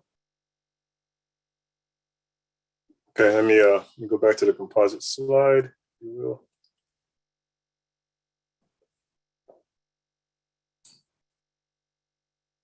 So, and this is all detailed in the EB itself, but here is essentially the composite aircraft and the characteristics. I'm not going to read every line item. I'm just going to leave it up here. So hopefully this helps.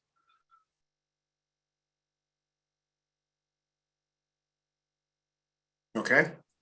All right. While they are looking at that, I will ask the next question. How many OEMs, original equipment manufacturers, even just roughly, have been providing data to determine the current composite VTOL? And do they include OEMs from outside the US?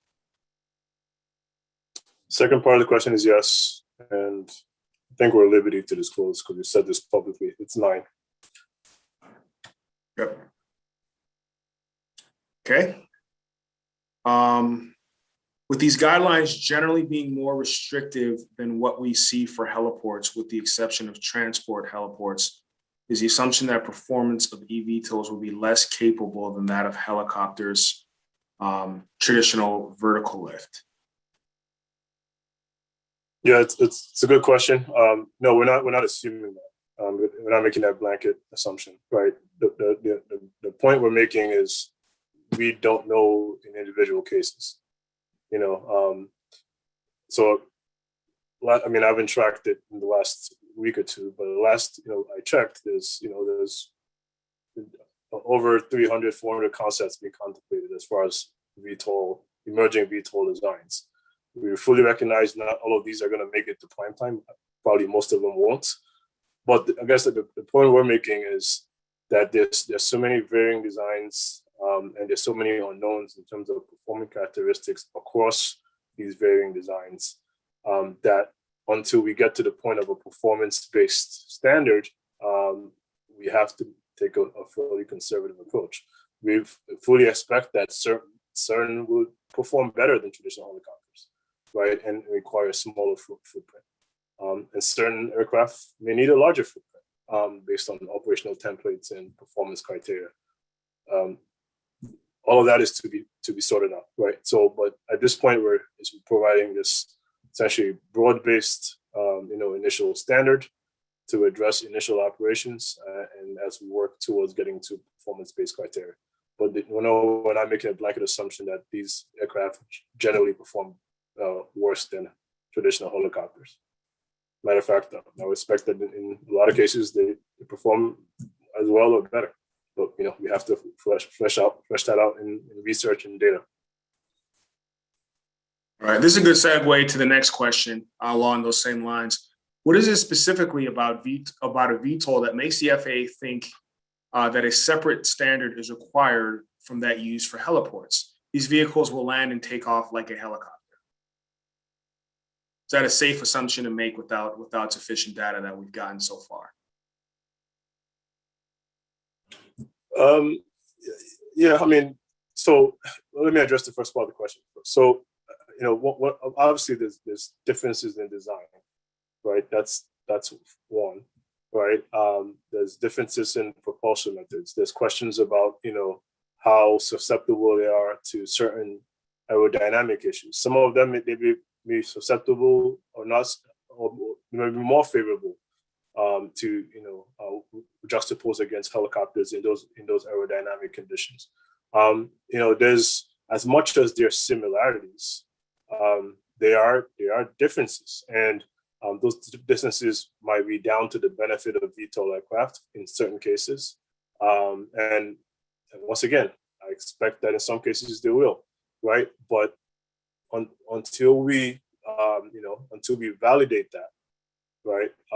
Our job is to continue to foster safe operations around, in our airspace and on using our infrastructure, right? So until we validate that, we have to take a conservative approach, right? So that's once again the underlying philosophy here behind a lot of what you're hearing today. And I agree with that 100%. And just to, also to add to that, there's so many different configurations that an eVTOL aircraft has. Your traditional helicopter will basically have one main rotor on top and a tail rotor in the back. Whereas there are so many, the set of fleet, different types of VTOL aircraft that we're getting are, some have wings, some don't, some have, a few rotors. They all have different sets of rotors, different designs. So there's a lot to gain as far as seeking the performance data of these varying type of aircraft for us to kind of improve our vertiport design standards, and not assume that they would operate the same way as helicopters as they are configured differently. So and just to add one other nugget to this point, if you think about the way heliport design has evolved since the 60s, when we first started to kind of promulgate heliport design standards, it's a lot of the standards that you see today, right, are essentially reflect the fact that over time we've learned how the performance of traditional helicopters have obviously improved over the decades, but we've also learned more about their performance. So we've up till probably 10, 15 years ago, in heliport design, even for GA and hospital heliports, the FADO had to be load bearing. And then, we understood a little bit more about their performance, and that requirement was relaxed. So, we anticipate a similar progression here. Obviously, we're not looking to take decades to get there. We're going to get there far sooner, in some cases. But that's, this is the nature of, new and emerging technologies and concepts.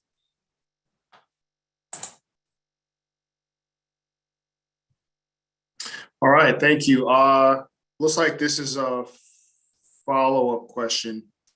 The question was not directly answered. It appears that 7,000 pounds, the 7,000 pound limit is only based on a limited copy of table 5.1 of 5390-2D, again, heliport AC, into the EB 105. I don't understand how design features matter with respect to this table when large helicopter runway separation limits are more conservative. Therefore, there should be no upper limit based on the EB 105 criteria.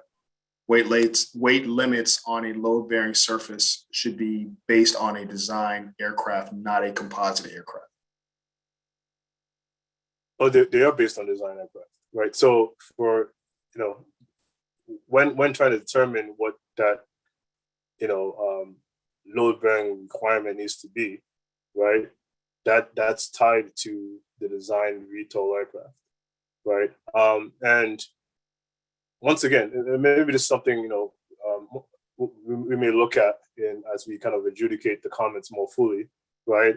This is not something we're stipulating. This is not something where I'll just speak personally. I feel very strongly about in either direction. This just reflects the aircraft that we interacted with as part of the engagement that went into developing this EB. So, if the aircraft was 7,500 pounds, that's what will be reflected here, right? So this is not it's not a sticking point for us. Yeah. So so I guess we'll look at it.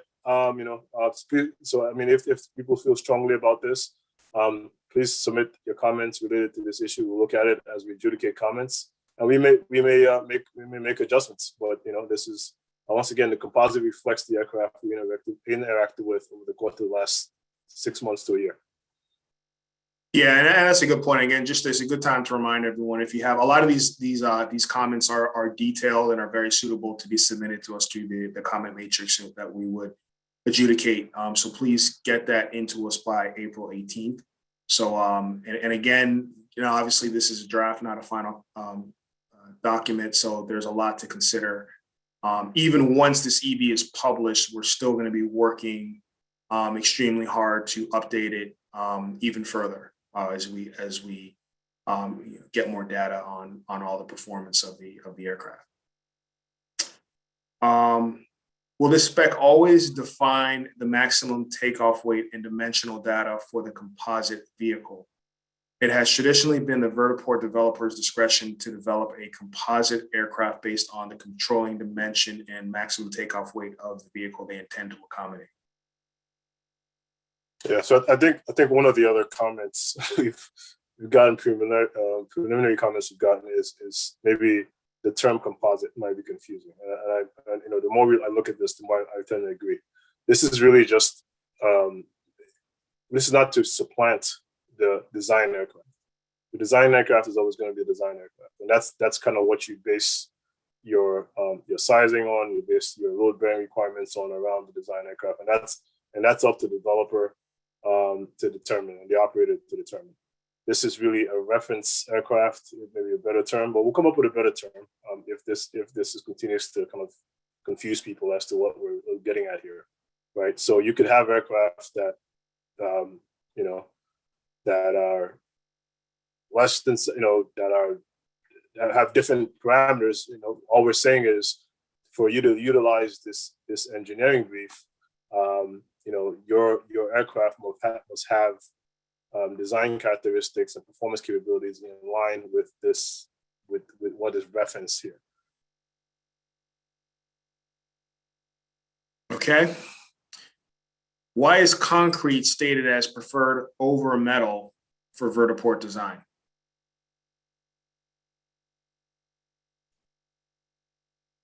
I'm wondering whether we, whether we table this till the open questions, Mike, or I mean. Yeah, we can do that. We can do that. Um,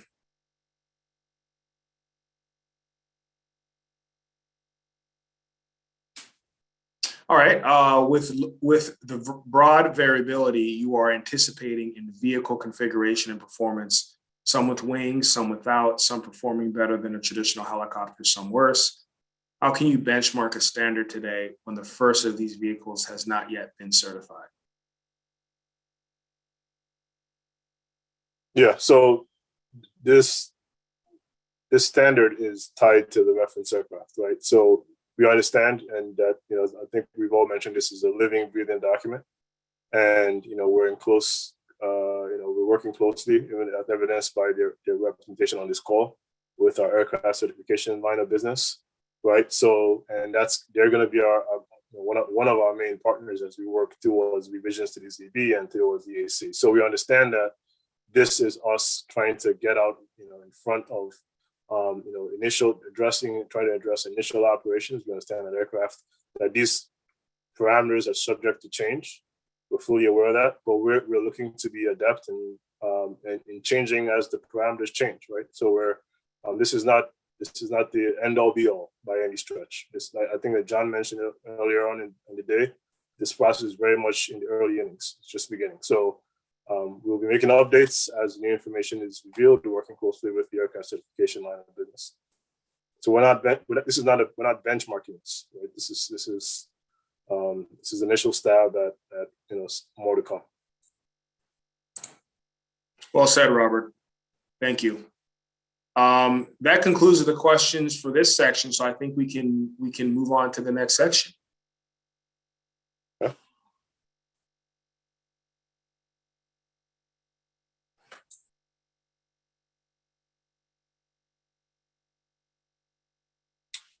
Okay, so next section has to do with the exclusion of hybrid and hydrogen-powered aircraft from the EV. So just to summarize the comments, the preliminary comments that I received on this topic is that, certain OEMs are looking at hybrid designs as a potential alternative to all electric in the near future. And that the EB does not make any mention of future accommodation for hybrid aircraft. But before I move on, the second claim here is just flat out wrong. We make that point several times within the EB that future versions of the EB will accommodate for hybrid aircraft. This current version does not, right? And we'll address why that doesn't currently, but there is a reference in the EB to accommodation for hybrid aircraft and other energy concepts in the future.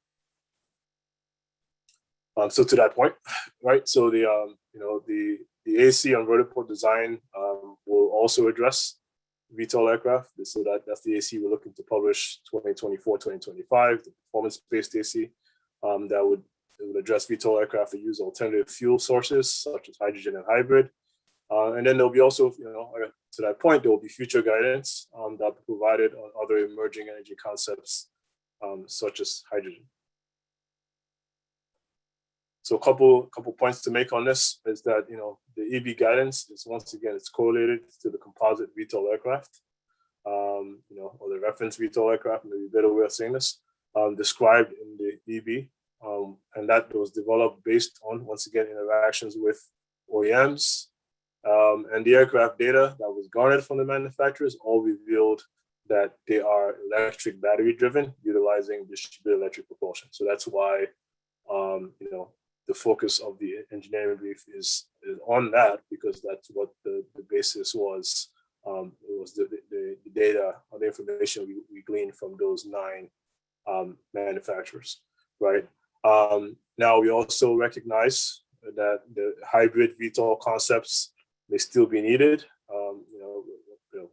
probably will still be needed to accomplish other essential operations, especially those of longer range, as range is limited in all electric VTOL in certain cases.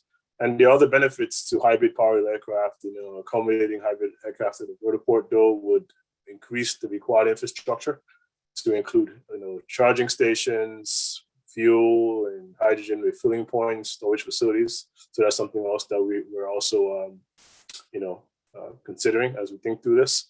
And now, last point I'll make is that, once again, future guidance will address those different propulsion methods and VTOL aircraft using alternative fuel sources such as hydrogen and hybrid. It's just not something that we address at this point based on the data we gleaned from the OEMs that defined what the scope of the EB is in large part. But we recognize that there's some VTOL, hydrogen and hybrid concepts in the pipeline, and we look to address that in future guidance. And with that, we'll open it up for some questions.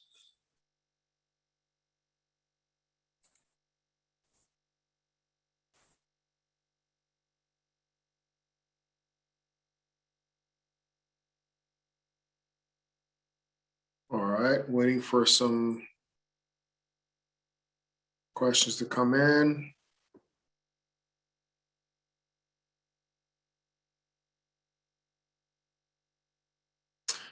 All right. How did the FAA select the OEMs used for composite aircraft? Was there an open call for industry collaboration? When will additional performance data be accommodated for composite aircraft, and what stage of vehicle development will be required by the FAA for inclusion? That's a great question. So was there an open call? Yeah, we've been calling out openly for years. So we issued an RFI going back to 2019, requesting performance data from OEMs. The response wasn't what we were anticipating. We got very limited information at the time, and very few OEMs responded to that request, that open request. So we started working with our aircraft certification side of the house to kind of target those OEMs that are currently in your pipeline for certification, some of those OEMs. And that's how we kind of were able to establish engagement with the OEMs that we did. Once again, recognizing that we had, we didn't have all the time in the world to continue to kind of engage and interact. We had to get to some answers pretty quickly. So that's kind of how, the engagement has happened. Now, once again, I want to thank, the OEMs that did, engage with us during that process. But also, we, to earlier points that have been made, we're going to look to expand that and look to continue to engage with more OEMs to expand the scope of the reference aircraft that forms the basis of this standard over the next several months as we get to a revision to the EB by next year, late next year or early 2024.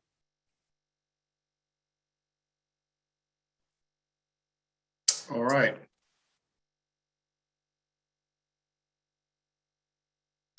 Here's one. The EB discusses passenger traffic consideration, but not for cargo traffic. Is that an oversight or plan for later? No, it's a plan for later. We fully we're fully aware of cargo, and obviously that may come with different infrastructure considerations, right? So, but yeah, that's definitely one that we're looking to look at. We're going to look at as part of the next revision of the EB.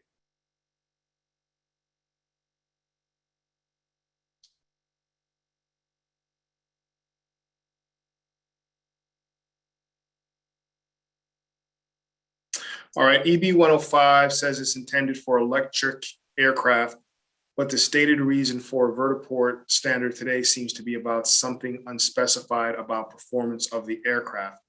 The concern about energy type seems to be based on the ambiguity for why vertiports as a class should exist at all. I'm not sure I'm tracking the question. Can you read it one more time, Mike? Sure. EB 105 says it's intended for electric traffic, but the stated reason for a vertiport standard today seems to be about something unspecified about performance of the aircraft. The concern about energy type seems to be based on the ambiguity for why vertiports as a class should exist at all. Not sure I'm following that either, but I guess the point is for this for this first go around, we're focusing on electric aircraft. And as we build more robust guidance, we would open it up to other sources of energy as well. Would you agree, Robert? Yeah, 100%. Okay. I hope that answers the question. All right. Was an evaluation performed to determine if there were specific vehicle attributes and performance criteria that would allow a VTOL aircraft to use an existing heliport? No, we haven't. I mean, if the question is if we've done any operational testing of a VTOL aircraft at a conventional heliport, no, we have not. So, yeah. So, and again, I know a lot of people are they're trying to tie helicopter performance to VTOL performance, but there's a lot of assumptions that would have to be made to really connect it to that we don't have backed up by data yet. So, one, we don't have the data to support the broad claims, such as the performance of the two different aircraft, particularly with propulsion methods, designs, and then also the eVTOL doesn't have auto rotation capability. Based on our outreach, that is the data, as far as we know. So we have to avoid making assumptions that would kind of tie the two together. but I'll just make the point I made earlier. Just based on even the preliminary claims that we've and data that we have, there may be some designs that work on that can fly in and out of a heliport just fine, right? Or a GA heliport just fine, right? But to Mike's point, and to the point we've all made, on this topic, it needs to be supported by validated data. That's just the bottom line, and we're not there yet. And that's the operational testing, the simulation modeling that we're looking to do over the next year and a half would help us. And also very key to this is the engagement with the OEMs and the transparency of in those as part of that engagement will help us get there.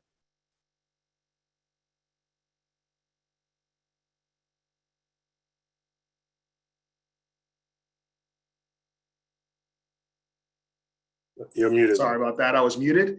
All right. Any plans to cite or reference complementary research in the engineering brief? For example, ACRP research, DOE/NREL, National Fire Protection Agency to aid project developers and permitting agencies, maybe in another resource appendix. Well, let me say ACRP is a public forum where anyone can suggest a research topic. So any one of us can access the ACRP Idea Hub portal and propose any such research regarding VTOL operation or vertiport. So it's going to be a hot topic. I don't want to speak for the committee on ACRP, but it's definitely, I'm sure that there'll be a lot of suggestions. So that is something to remind everyone that anyone can make that recommendation that would be considered by the committee. Yeah, and only thing I'll add to that is that we have research effort that's ongoing. We alluded to it earlier with NREL, and that's going to kind of tie into the next revision to this EB when we address electrification more holistically. That research report, to the extent that we can make it public, we will, right? So, and we will tie, we would reference it as part of that next revision to the EB. So we want to be as transparent as we can with our process, and so that's always our goal. Yes, and ACRP is industry driven, so they're again best practices by industry, not necessarily to be transposed into an EB or an AC, not necessarily.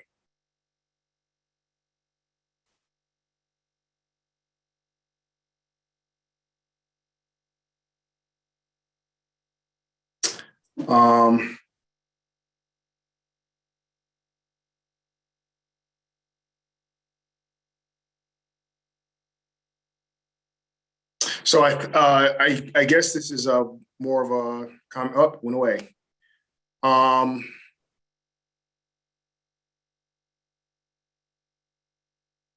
So it looks like the remaining questions are being addressed in writing.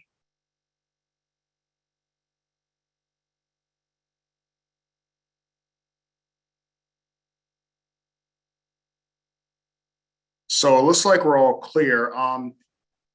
We have, I believe we just have one more topic. Is that right? One more topic and then the open Q&A. And then open Q&A. So I'm thinking, do we want to take maybe a 10-minute break and then hop into the last topic and then dive into the Q&A? Sounds good. All right. All right. It is just short of 2:00 p.m. So it's I have 1:57. So I guess we'll go ahead and reconvene at 2:10. So I'll give 13 minutes. All right. Thank you very much, everyone. And we'll see you at 10 past 2:00. Thank you. All right. Welcome back, everyone. We are on our final topic of the day before transitioning into the general Q&A section. And then on to closing remarks before we conclude our event. See, as of now, it is 10 past 2, so we will continue. The next topic is exclusion of taxiway and parking guidance. And again, we will answer questions on that topic, and then we'll transition into our general Q&A. So I know there are a lot of general Q&A, general questions thrown out there. So that if it was not addressed, that would be the appropriate time to resubmit that question if it wasn't answered. So I will go ahead and turn it over to Robert, and we will go ahead and begin discussion of the taxiway and parking guidance. Thanks, Mike.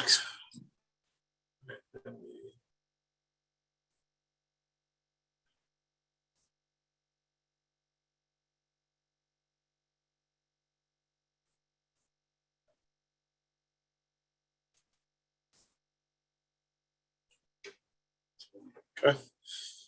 Assuming everyone can see my screen. So the last topic area to discuss, as Mike mentioned, is essentially why taxiway and parking guidance was excluded from the draft engineering brief. So just to summarize, the comments that we received, essentially that the EB should note that taxiing is an accepted practice on the vertiport, and that for ground taxi specifically, the FAA should allow infrastructure and vertiport and vehicle operators to put in place vertiport and aircraft specific procedures and designs for movements, and also that planning should occur at the state or local level, right? So that's a summary of the comments, the preliminary comments that were received on this topic. Right, so I guess, a couple points to make before we open it up again for questions on this. One is that the EB revision will provide guidance. So I'm alluding here to the future revisions of the EB on vertiport taxiways, on taxi routes, and parking. The current EB only addresses a single aircraft using the TLOF fatal and safety area at one time, right? So as such, it doesn't address taxiways or routes. We understand that this limits the throughput capacity of the vertiport in this kind of initial set of operations. But the bottom line is that additional time, and this is the recurring theme of the day, is data. Additional time and data is needed to complete the requisite research to support that taxiway, taxi route, and said helicopter here, which really should be VTOL, guidance, right? right? The suggestion to note in the DraftDB that taxiing is acceptable and taxi routes are expected at vertiports, I think is agreeable. So I think that's a change we're going to take. We're going to look to make as we kind of prepare it for final form. So yeah, I think that makes sense. That's something that we should at least point to, right? Also a couple other points I'll make is that the synergy between the VTOL landing and takeoff area, the VTOL parking, and the terminal building, these are all crucial in the design of a future vertiport. While VTOLs will need similar ground and air taxiways to navigate on vertiports, the separation distance dimensions may slightly differ from those of helicopters, right? Once again, this goes back to the differences, right? VTOLs may have different rotor and propulsion system configurations that would imply different safety requirements that need to be applied for clearance purposes. Also, I guess on the flip side of that coin, in the future, we understand that that there will be autonomy of VTOLs, right? That's the goal, right? So, and that high precision that's expected from autonomy while taxiing could result in a reduction in separation distances on the vertiport platform. So once again, this goes back to the varying designs and varying levels of operational templates that we have to kind of work towards here, right? So we do expect also that the helicopter, stand design considerations will form the basis for a vertiport parking stand. Determining what the minimum safe distance needs to be between the person on the ground and say a high voltage charging system for health purposes, that may all impact the parking position dimensions and separation distances, right? So these are all kind of things we're grappling with as we work towards that. So key takeaway here though is that the request to note in the EB that taxiing is acceptable and that taxi routes are expected in the future, I think is a good suggestion, and we'll definitely look to make that change. With that, Mike, I think we'll open it up for some questions.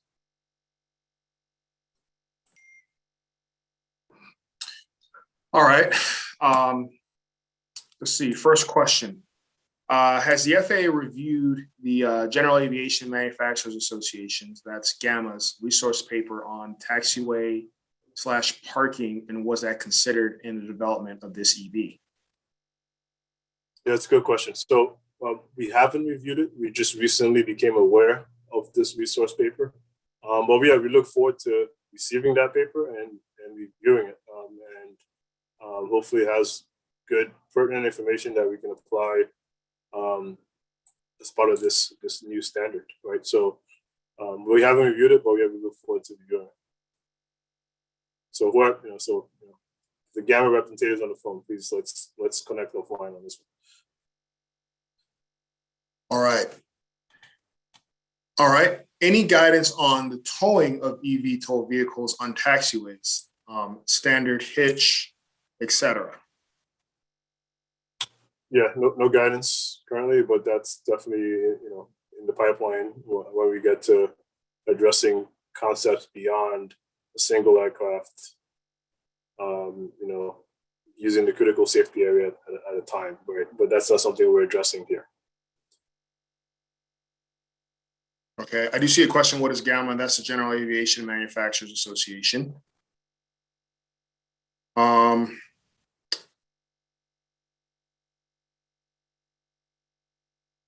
Oh, here's a good question. What would you like to see from the flight research community? What data are you needing to help develop our policy? Yeah. So maybe it's best to show that previous slide if you indulge me. So let's see. So here's some of the planned, and this is not an exhaustive list by any stretch, but I'm just trying to highlight here some of the main areas that we're looking to research, right? So just generally, what data do we need? Data around the scatter, data around the approach departure profiles, downwash, rotor wash, or outwash impacts, thermal runaway, noise, performance, in critical failure events. And that's one probably, I don't know if we've spent enough time on talking about today is the significance of losing power during the takeoff and landing segments of flight. That cannot be overemphasized. And that's one of the big unknowns we have when we think about VTOL performance relative to helicopter performance, right? The fact that, these conventional helicopters, we know utilize auto rotation during engine failure to safely land.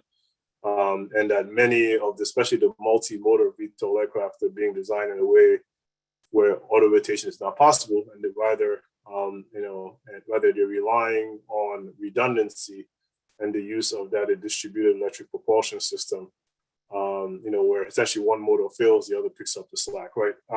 Those are some of the big differences, right? So we need to really understand what that looks like from a performance standpoint. So hopefully that helps kind of give you a snapshot of some of the research we'll be doing. But once again, this is not an exhaustive list. We'll look to put out a test plan once that's fully formed, and and share that with all the relevant stakeholders. All right, thank you. All right, section 6.4 of the EB deals with turbulence. The guidance suggests to locate the T-loft away from buildings, et cetera. This may not be practical for urban air mobility cases. Is there more detailed guidance coming on this topic? And if so, how will this be developed? The short answer is yes. How would it be developed? Research, right? I think what I mentioned earlier, all azimuth weather capabilities as part of the research scope here, and performance and wind and turbulence around buildings. So there's that's part of the research testing. That's part of the operational testing that's to come. Okay.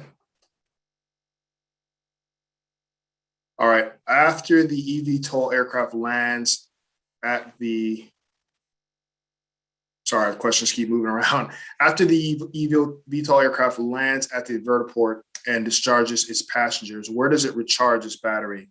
On the FADO, on the safety area, or beyond the safety area? Yeah, good question. So, go ahead, Mike. No, I was going to say that's a bit of an operational question, but go ahead. Yes, exactly. It's an operational question. It's not a question we address in the EB necessarily, but it is a good question. And I'm not sure that we have an answer today on that. I mean, we have some ideas of where, in terms of safety, what the requirements need to be of a charging station relative to, the T-loft, right? But we don't have any requirements to put forth today. That's why we haven't addressed it in the EB. Also, well, this is a perfect slide for it.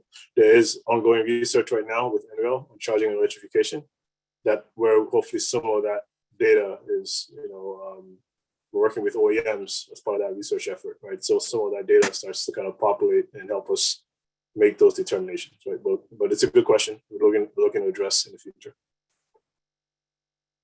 All right, excellent. All right, next question. Are hover taxi and wheel taxiing both considered?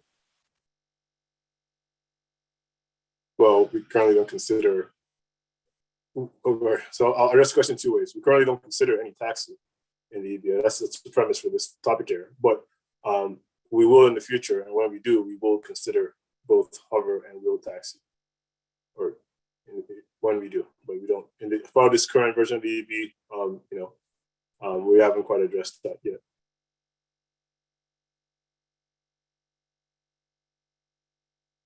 All right.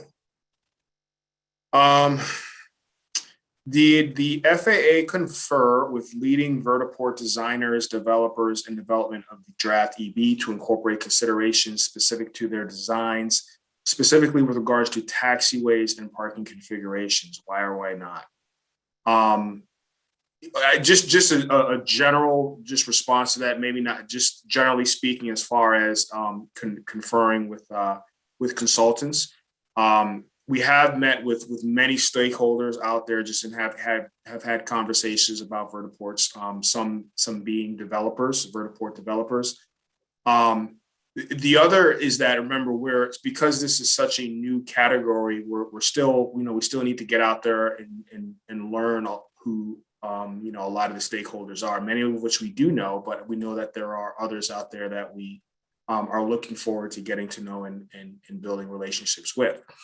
The other part of my response would kind of lead to answering this question is yes, because as you know, currently the EB is out for review by industry. And that is the opportunity for anyone to provide comment on this DraftDB, and that would include designers and developers of vertiports. And we definitely would love to receive your comments and feedback and consider them. And I'll toss it over to you, Robert, to add anything else. No, I think you captured it perfectly. Okay, excellent. All right. Let's see. How can we make to participate on the test plan to provide data? Not sure I'm understanding that one. How can we participate on the test plan to provide data? Yeah, I'm assuming you're an OEM or a developer. If you are, then our technical center is kind of leading that research effort.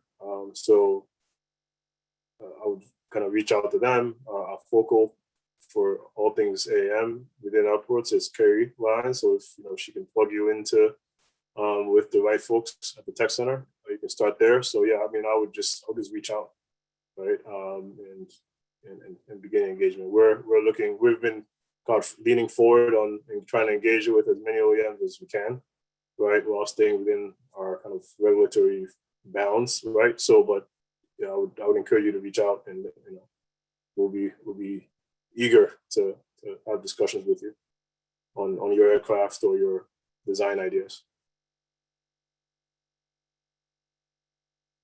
Okay, thank you. And again, not quite sure, I guess, what is intended by this question, but should planners be following AC 13? I'm assuming that's 5300-13, the airport design AC for taxiway design geometry for the time being. So 5300-13 does not cover vertiport taxiway standards. It only covers fixed wing conventional aircraft. So I'm not sure if that, again, if that's what's being asked. Just to understand, so in the current EB is only considered air taxiing, and what about ground taxiing movement? So again, that kind of touches on the previous question, in which this EB does not yet cover the details of taxi. Yeah, we don't address it at all, but we will address air and ground taxi in the future when we do address taxiways and parking stands. Okay, thank you. Let's see, apologies if this was already covered. Will there be requirements for on-site maintenance areas at a vertiport, especially at rooftop located vertiports?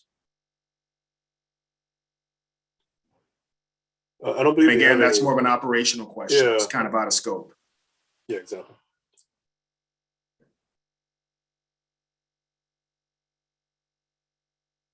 But I do think as time goes by, if we need staging locations for maintenance equipment, as time goes by, we can populate the guidance with such information. What off nominal considerations would the FAA recommend at the planning stage of the vertiports?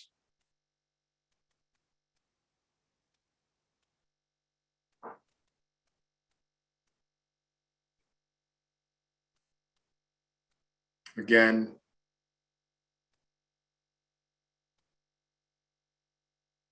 not understanding that question. You want me to repeat that, Robert? No, I got the question. I'm not sure it's how relevant it is to the discussion, but I guess I can just take a stab at it. So, what considerations? I think you need to follow the existing process. Depending on where the vertiport is going to be located, whether it's a federally obligated airport, or whether it's a standalone vertiport, file the appropriate forms, and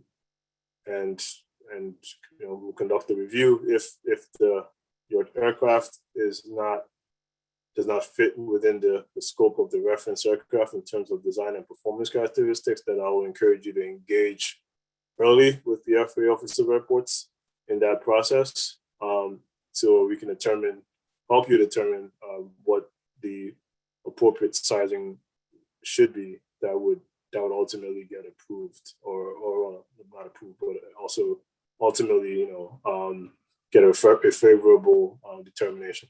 Right. So I hope that answers the question. If I'm tracking, but follow the process. Okay.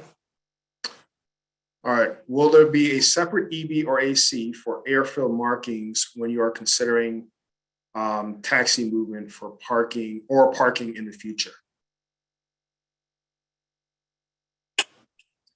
I don't think we'll need a. Go ahead. No, I was just going to say, I think we'll have to cross that road when we get there. I think they're kind of drawing that comparison. So again, for our conventional airports, we have, our big airport design AC, and then we have separate ACs for marking and signage and so forth. So I'm not sure if this will be such a complex document where we would have to separate them. We might be able to consolidate them in the same document, but I think we would cross that bridge when we get there. Yeah, I'll just also add, this is one of the areas I think there's quite a bit of similarity with heliport design, right? And if that is any guide, we would just have a chapter within our guidance that addresses marking for these facilities and the taxiways and the parking stands.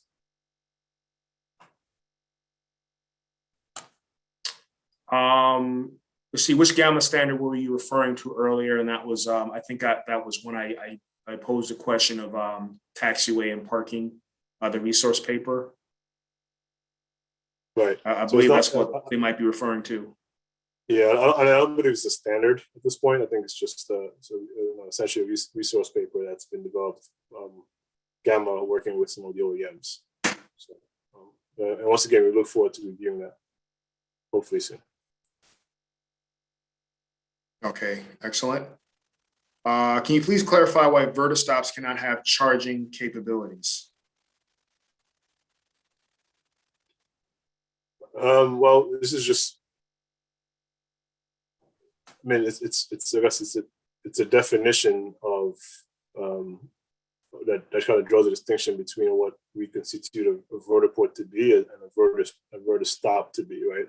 A vertiport has, as is defined in the EB, does have all the other accompaniments of charging and so on, while a vertistop is really just that pad, that touchdown and liftoff area, and is not designed to be essentially fully enabled, as if you will, as a vertiport would be. So you think similarly to how we categorize heliports and helistops, right? As an example, one has fueling and so on, and the other does not, right? So it's really along those lines.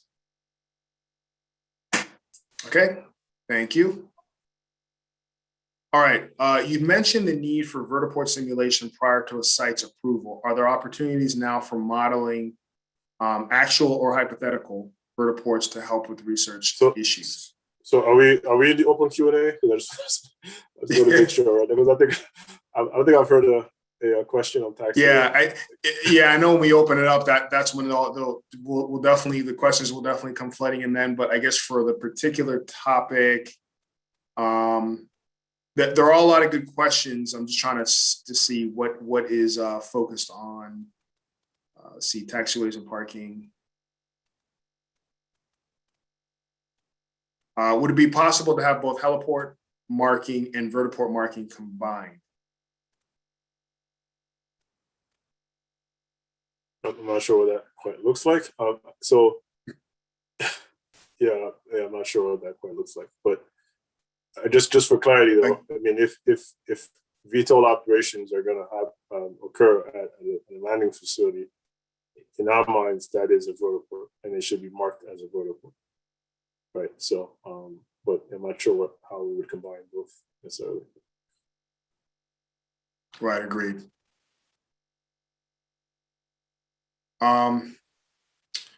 Seems like there's a lot of research yet to be done. What is the benefit of putting out an EV at this stage? Well, you know, the demand is there. Vertiports are being proposed to be built. AAM operations are being proposed to be flown. So we do need to get ahead of this and develop some initial guidance. But again, we will, over time, we will improve it and, you know, add more detail as we do more research and receive more data. Would you agree, Robert? Yep, sounds spot on. All right.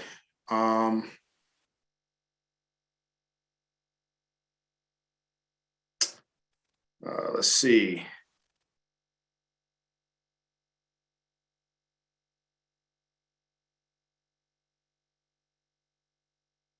So I think at this point, you know, again, a lot of good questions, not necessarily pertaining to this particular topic at hand. So I think because of that, we can go ahead and open it up for general Q&A. If that's okay with you, Robert, if there's any, unless you have any other final parting shots on this particular topic. No, I think we beat this one to a pulp. So yeah. Okay. All right. So time for general Q&A. So again, if you had a question that you asked earlier, and if it went unaddressed, you can go ahead and resubmit it, or you can just, if you're holding out till now, you can go ahead and ask any general question that you would like to ask, and we will do our best to try to get through them all. Let's see. Exclusion of a curved approach departure paths will lead to big constraints when planning a vertiport, especially in an urban environment. Considering VTOL aircraft performance, suitable locations would be unnecessarily excluded. Why do we not include it? Why do we not include curved approach departure? If I'm following. I'll just read it again. Exclusion of curved approach departure paths will lead to big constraints when planning a vertiport, especially in an urban environment. Understood. Considering VTOL aircraft performance, suitable locations would be unnecessarily excluded. Why? So I guess for what they're asking is for curved approaches. Why would we exclude it? Because it could preclude a site from being a vertiport in a constrained area, like in an urban environment, if they're not able to use that curved approach. Right. I think the key point, even that was raised in the question, is considering VTOL aircraft performance, right? So I guess the assumption is that the performance would support that, right? And once again, I guess for the opting time, I think in some cases, and maybe in more cases than not, it would, right? But that's one of there's certain, profile questions that need to be addressed from a performance perspective for us to introduce that in a prescriptive standard, in a prescriptive broad-based standard, right? So that would definitely be part of something that's tied to performance categories in the future, right? Or as we learn more about the performance even of these aircraft, even leading up to the vision of the EB, but it's just at this point, just not something we're comfortable quite addressing yet, broadly, right? Given just the unknowns in terms of the performance, right, of these aircraft.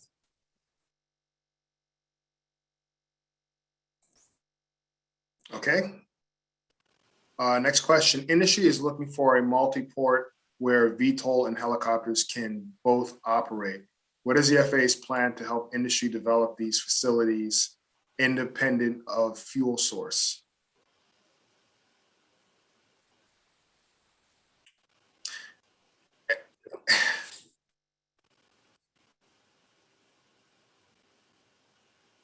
Okay. Well. And that's I would say that's more of a planning question, a bit out of scope for this, I think. that's more of I think we're planning, maybe even a compliance question. Yeah, I mean, also, I mean, I'm not sure that we have plans to develop a multi-use facility. I mean,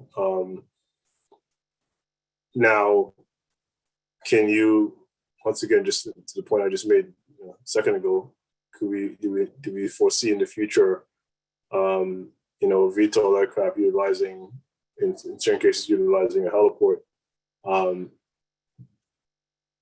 In certain cases, yes, but and then can that heliport then support both operations? If once again, if all of the unknown data and performance questions are addressed at that point, yes, but I don't know if we have any immediate plans to kind of develop a multi-use facility. Right, we need to answer the performance questions first, and a lot of that would dictate, what those design requirements and categories of facilities look like, right? So we don't want to put the cart before the horse as far as kind of where this will end up, right? So right now, our main priority is the additional research and addressing those performance questions, and that will help us determine, what the nature of those facilities and the type of operations to support, be it just VTOL or helicopter or helicopters as well. Okay. Does the FAA intend to work with or seek guidance from municipal and state governments in the future to help define requirements related to taxiways and parking, among others, that may impact local planning policy, existing ground transportation infrastructure, et cetera? Yeah, I mean, we're always looking to seek input from where we have, we've had technical interchange meetings, we've had, just touch points with state and local municipalities and organizations that represent state and local municipalities. I mean, so these are ongoing discussions.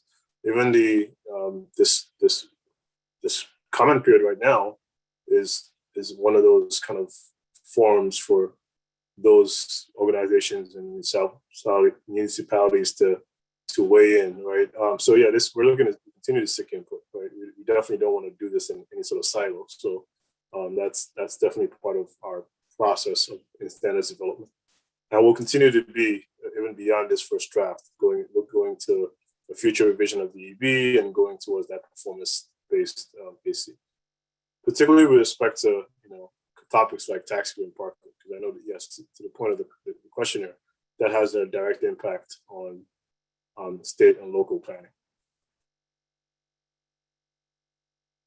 All right. Will this draft consider the need for an area or zone to deal with possible VTOL damage? What would happen with an inoperative VTOL? That's a good question.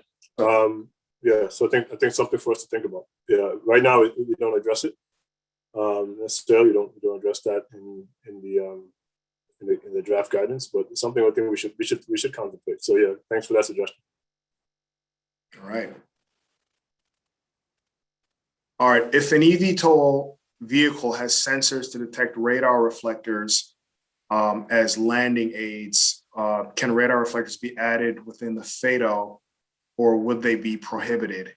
If an eVTOL vehicle has an optical marker based landing capability, can additional markings be added within the FATO beyond those markings already included in EB 105, or would additional markings be prohibited?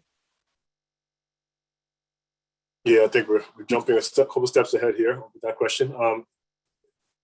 When we get to the use of sensors on the ground, that's all part of kind of what we see as that kind of maybe that walk stage in this process, right, beyond the crawl stage, right? So right now we're not looking at sensors as part of the scope of this. We're not looking at any sort of automation as part of the scope of this, right?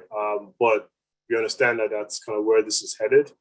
right, in a lot of respects. So something that we would definitely grapple with and consider for future revisions, but that's not the current draft of DEB. That's not within scope.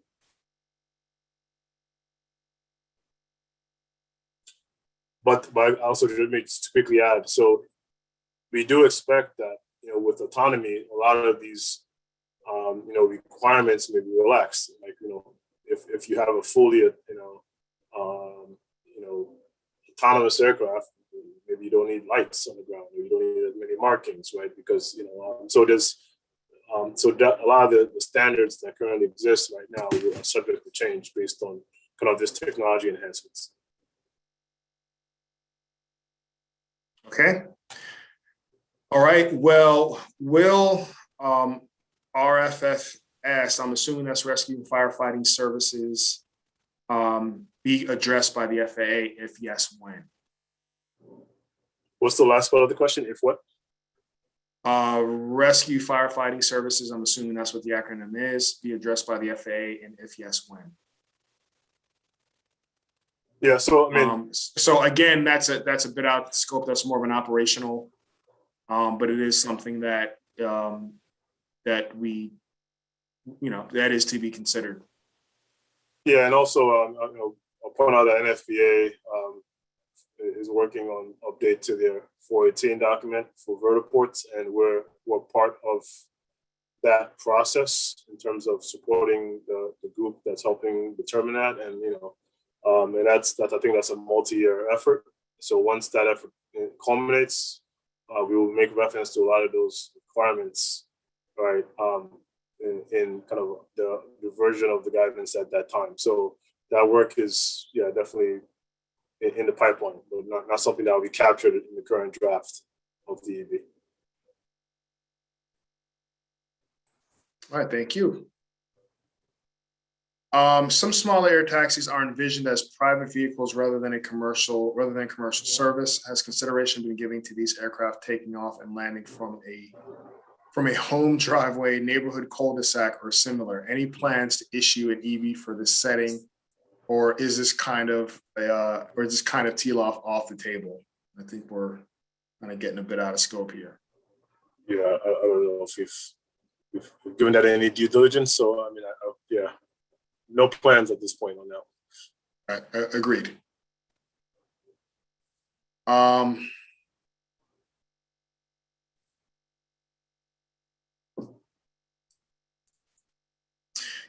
think so. Next question, we kind of touched on this, but what if you want to operate VTOL aircraft and helicopters at the same facility? What marking should you use? Again, there's not going to be an interchangeable marking as of now, the way we see it between heliports and vertiports. So there's two distinctive markings, two separate facilities or intended use facilities. Robert, anything to add on that? No, I agree. Now, if you have an existing heliport that you want to kind of modify, if you will, to support VTOL operations, you will need to make the necessary upgrades, and then you will need to mark it as a vertiport, right? So that's at least in the interim, right? Till we get to, once again, our performance-based standards.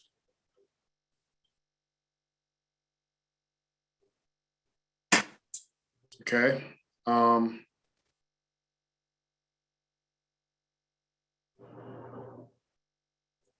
Let's see. Does the FAA have a definition for high tempo operations? Is that a reference to the vertiport throughput? Yeah, I don't know if we have maybe this is a question for next gen folks. So on the other lines of business, if they have a definition in the econops for high tempo. I think the way we're thinking about this is just frequency of operations, right? At a facility, but I don't know if there's an actual FAA definition. I don't know if anyone else on the panel has any input on that. Okay. Not sure either. It doesn't seem like anyone's chiming in. So we will move to the next question. This question was posed earlier, so I'm resurfacing it again. Why is concrete the preferred surface for elevated vertiport, excuse me? Why is it preferred over a metal surface? Yeah, this is one where essentially, it's one thing we deem as a non-safety critical aspect of the design, and essentially this essentially intended to mirror, the precedents that exist for heliports, right? So that's where that essentially came from. So it's not something that we researched necessarily as part of this in developing this EV. It's something that we looked at the heliport design standard. We understood that this is something that the nature of the operations is going to be similar, and we went with concrete. But if there's an argument to be made for metal, please definitely make that argument in the comments. And submit those comments, and definitely take a look at it. All right, thank you. So this question is two-part, but I'm not sure about the first part. So why did the FAA draw the line between heliports and helistops? Given that VTOL do not require fuel farms, could the FAA reconsider allowing charging at a vertistop?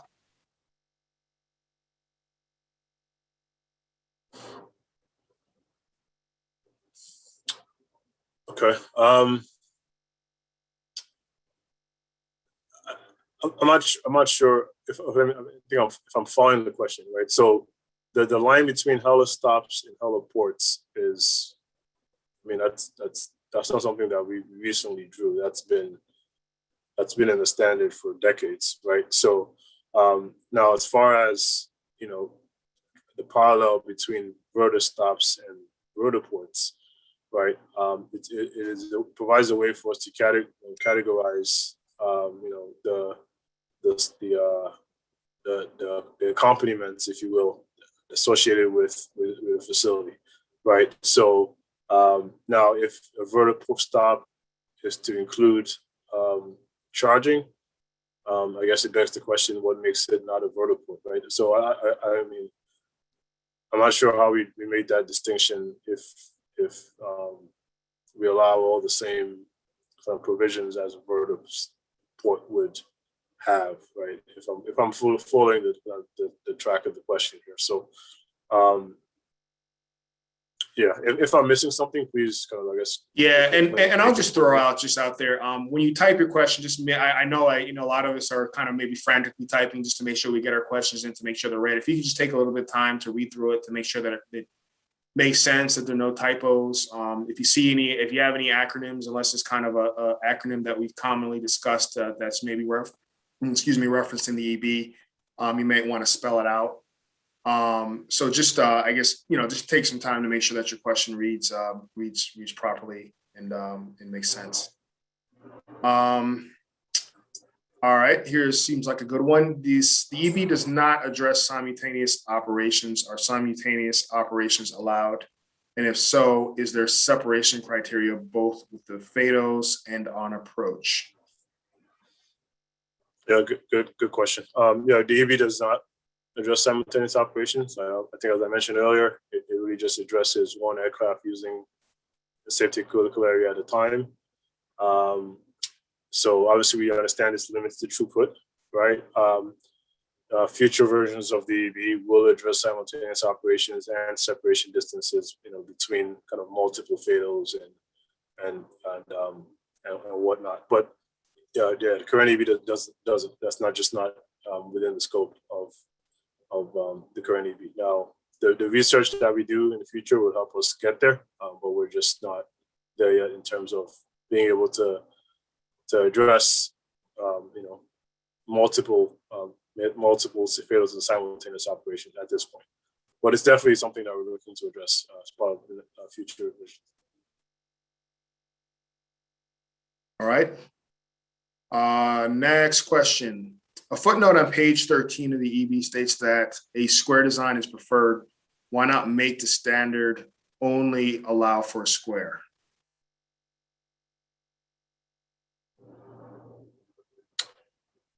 I don't know why we would. We could have a circular shape to a vertiport, and we've seen that in the heliport world work in certain cases, right? So obviously, yes, there is a preference for square, but I don't know why we would kind of omit other shape designs. So if there's an argument for exclusion of circle and other shapes, then I guess I would love to hear it, but I don't know why we would take that off the table. Right. Understood and agreed. All right. Along the same lines, why did the FAA choose the broken wheel symbol for now? And in the industry, it was quite accepted for it to be a V. This is also what EASA proposed. In the end, VTOLs will operate autonomous, so the argument for visual recognition is not valid anymore. I think for now they're visual, so there needs to be a visual cue at least. I mean, having it strictly be autonomous that's just a little down the road. Right. So yeah, I mean, I think you made the point, Mike. So once you get to an autonomous world, then yes, there is no need for conspicuity and being able to be,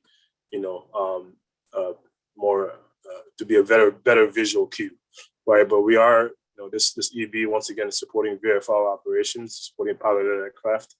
So yes, for in the context of this EB, that matters, right? And there's been research that was conducted, particularly I think in the mid to late 60s, that showed that it was this broken wheel symbol was more visible and it was more informative symbol when compared against other symbols at the time. So that's why we went in that direction. Now, when we get to fully autonomous operations in the future, would this change to something else? We'll cross that bridge when we get to it. Possibly could, but for now, this makes sense, and the research kind of bears that out. All right, thank you. Here's a good one. There are some OEMs proposing STOL, short takeoff and landing aircraft. Will the design standards be the same as eVTOL, or will there be a separate EB/AC for it? Yeah, good question. Would the design standards be the same as VTOL? I would expect that there will be differences. Would those differences be captured within the same performance-based AC? That's still a decision that we're looking to make internally. Right? We're still having those discussions. Do we want to carve out a separate guidance document for STOL, or do we want to incorporate that within the framework of a performance-based vertiport design AC? That's still to be determined. But as far as the actual design requirements, yeah, we absolutely do expect there to be differences in design requirements and parameters.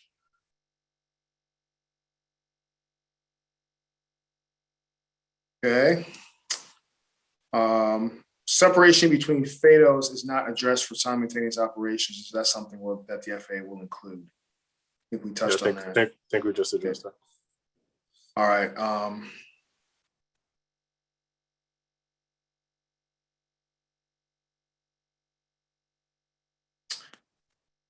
Who would be the key best contact for industry coordination of standards, building codes, and municipality coordination?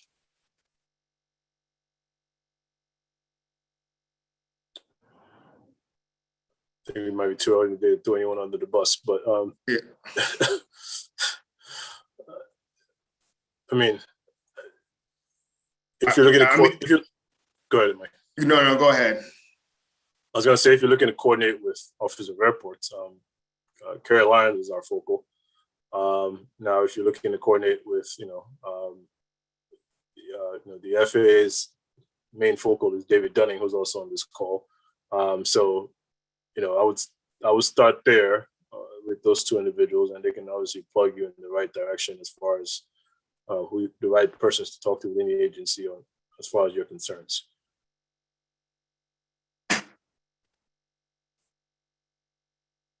Okay. Sorry, David. The DraftDB considers maximum takeoff weight for structural evaluations of VPT surfaces, point loads, maximum takeoff weight per contact surface patch area are similarly important for ground surface design? Could these be included in the scope of the composite aircraft assumptions? Will you read that one more time? I'm not sure. I got the first Sure. part of that. The DraftDB considers maximum takeoff weight for structural evaluations of VPT surfaces. Point loads, maximum takeoff, the point loads, which is maximum takeoff weight per contact surface patch area, are similarly important for ground surface design. Could these be included in the scope of the composite aircraft assumptions? So I guess they're looking at point loading for the composite aircraft on the stress it puts on the pad. Yeah, I got it. Yeah, I mean, could it be included? I guess it could. I don't know. I don't know that we would need to at this point, frankly, based on kind of the scope of the design at this point. But I think, as we get to, classification of, VTOL aircraft based on all the different design and performance characteristics, that should definitely be in the mix. But I think the infrastructure kind of pavement concern is I think it's addressed in terms of this initial draft. Okay, thank you. Also, can you confirm that the VTOL aircraft operations as defined in the EB would be able to take off and land on transport category heliports? Yeah, absolutely. That's essentially what we're recommending in terms of sizing and other criteria is a transport category heliport without the minimums needed, right? So I think a transport heliport will be beyond what we're recommending. So obviously it will be more than enough. All right. This might be a question for our friends in aviation safety, flight standards, and aircraft certification. In a downtown vertiport on a rooftop or parking garage top deck, how are winds filtering between buildings to be addressed?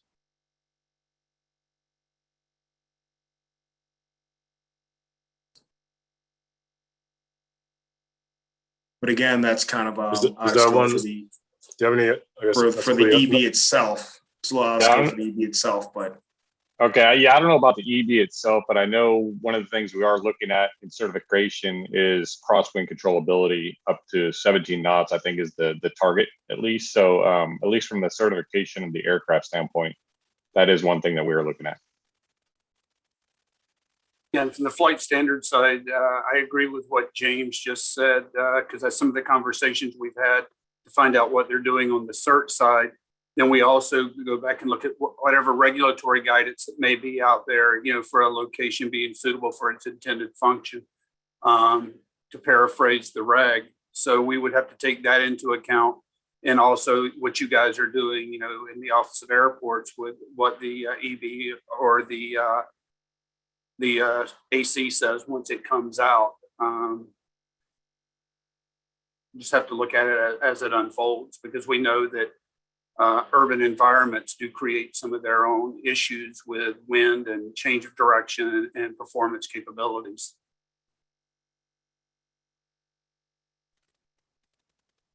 All right, thank you, James and Nolan. How might TLAW, FADO, and safety areas be adjusted due to the downwash or outwash problem? Could you give an example? Yeah, I mean, if depending on the downwash, outwash impacts, some of that may need to be mitigated through infrastructure design, right? So without, and this is, once again, this is an unknown, right? So I don't want to speculate on how the performance what the downwash performance is, because we don't know, and that's the point, right? But if if the downwash components impacts or effects on the ground are such that it needs to be mitigated with essentially a larger footprint on the ground, or or some sort of operational limitation. That's something that we need to understand, right? So I know that doesn't quite probably answer the question as kind of fully as you would like, but I don't want to. We don't know. We don't know what we don't know, I guess is really the point. So yeah, so as we learn more, we'll understand kind of what those operational limitations, if any, need to be, or those mitigation strategies need to be. All right, thank you. Any plan for an offshore vertideck? And I think that's really a question for industry, because the demand of where vertiports go really is industry driven. I don't know if you have anything to add to that. I'm assuming if they meant like transporting to oil rigs, to drilling rigs out in the Gulf, for example, is I'm assuming might be an example of what they mean. Yeah, and if that's the direction the industry wants to go, then I think we would obviously try to accommodate that. But that needs to be driven by kind of industry as far as the use cases. So I have no say so in what the plans are. And Mike, if I could add to that, if they're going to want to do the offshore stuff, they need to also look at who controls the platforms, for example, only in the Gulf of Mexico at this time. And that doesn't typically fall under FAA privy in a lot of cases. That sometimes falls under the Bureau of Safety and Environmental Enforcement, or better known as BSEE. And in some cases, if it's a floatable platform, a ship or something like that, there's also Coast Guard regulations that fall in top of that. So I just say that for whoever asked the question, there's other agencies that would have to be part of that involvement. So just make sure you keep them in the loop and reach out to find out what their specific guidance would be also. Thank you, Noah. Well said. Good answer. All right. FAA and EASA have proposed two very different markings to identify a vertiport. Is there a reason that there is no alignment of concepts? What will the FAA propose to the ICAO study group? Yeah, I mean, I guess we kind of addressed this earlier, but I'll address it again. It's not that we're not aligned. We look to harmonize where we can, right? So we've engaged with EASA in the past. We have plans to engage again in the future. And then they'll kind of provide the justification for their, I'm sure they will, for their marking, and we'll explain ours. And if we can come to terms, we'll come to terms. If but we think ours is based on well-founded research, as I explained earlier. So we'll make that case, but also we look to harmonize where we can. I mean, that's always the case, right? Not just particular to this issue, but just across the board with any guidance that we promulgate. So, all right, thank you. All right, could you please clarify section 5.2 on airport location of FATO? Can you elaborate if that assumes that the runway is a VFR runway, or would that also apply to IFR runways? Additionally, if stated as on airport, but would this also apply to off airport but near a runway? Mm-hmm. No, this is definitely this would apply for VFR operation, right? So so that's, I guess that's the first part of the question. And would it apply to runway? What's that? Maybe can you say the second part again? I'm sure. Sure. Additionally, as it's stated as on airport, would this also apply to off airport but near a runway?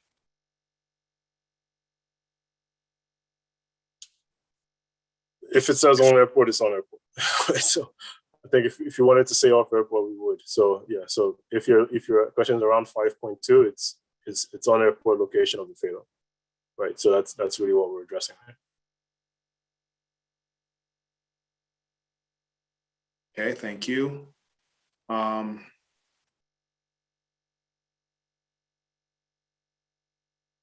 See, what guidance should the OEMs be considering for vertiport design while the FAA is still contemplating standards for uncrewed and or hybrid propulsion and or cargo, which are not part of the current EB draft?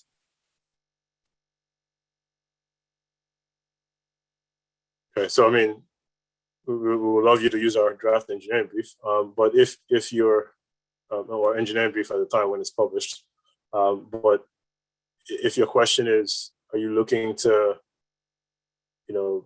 have uncrewed flight prior to guidance being released that addresses that? Is that if that's the premise of the question?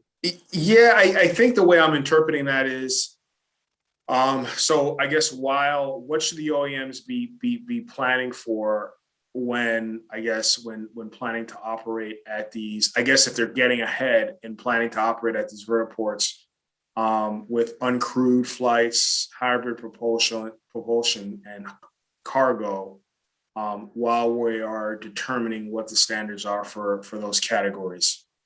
So I guess the question is, what kind of guidance should they be considering? Yeah, I mean, today we don't have any guidance, right? So I guess there's nothing to point you to, right? So, what we've done up to this point, and a lot of the OEMs are fully aware of this, is we've been working kind of one-on-one with OEMs as these new proposals are being submitted, up to the point that, we have guidance, i.e. this engineering brief, right? So once the engineering brief is published, that becomes our kind of our guide, our standard of reference, right? So that would be what we would point you to. Now, if you want to kind of get out in front of what the engineering brief is, that's the discussion that we need to have, right? With the individual OEM, right? We may not just have enough information or at the time to opine on your development plans, or maybe we do, or so. I wouldn't, we're moving as fast as we can, right? To kind of put the standards out, addressing hybrid, as you mentioned, addressing autonomy, all right? But if you're looking to kind of get out in front of that, frankly, it's, we'll try to work with you as best we can, but there's a risk you're running, right? Is that the standard that when it is released might not necessarily reflect kind of many assumptions that you may have made absent of any standard at the time. So, but I would just encourage, those OEMs to kind of reach out to us and we can have a discussion and see what, how we can kind of support you in your plans, as we've done already with OEMs to this point. All right, thank you. Is there any formal collaboration with Transport Canada?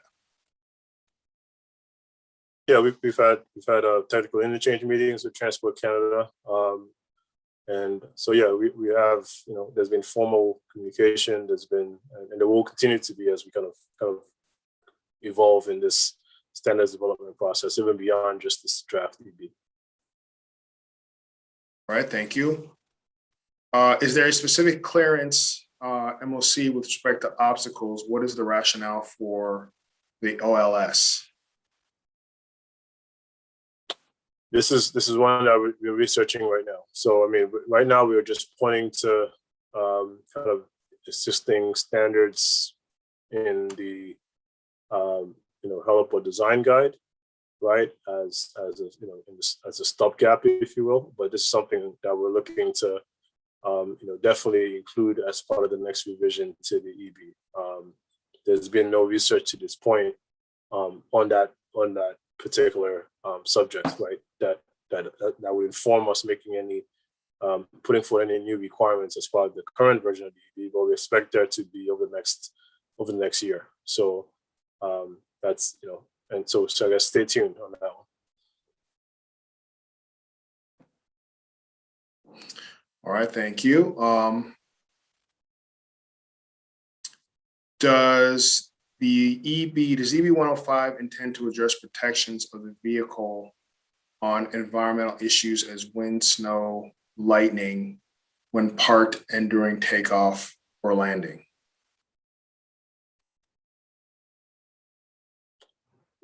We currently don't make any. So- Yeah, I guess that would be. I mean, I guess the question would be: do we have hangars or? Yeah, I don't. To protect against weather and elements. Yeah, I don't. We don't have any provisions right now in the EB for that. So maybe that's something we take a look at as you get the comments. I'm not, we'll have to think through that one. But yeah, right. I guess to your question, or to the question, right now there are no provisions in the EB for that. What is the maximum height, thus the vertiport considered as elevator? I guess to rephrase this question, what is the maximum height needed to consider it an elevated vertiport? I'm guessing.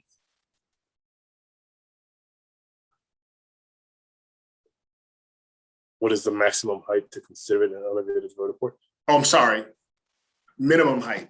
What is the minimum height for the vertiport to be considered as elevated? I think that's what the question is phrased as. Yeah, typically it's 30 inches above the surrounding surface. So. Yep, 30 inches, and somebody answered that. Thank you. All right. Looks like our questions have winded down. There has been a lot of have been asking about access to the presentation, Q&As, the session. We should be posting a link of information from this industry day, and we will notify once it is posted.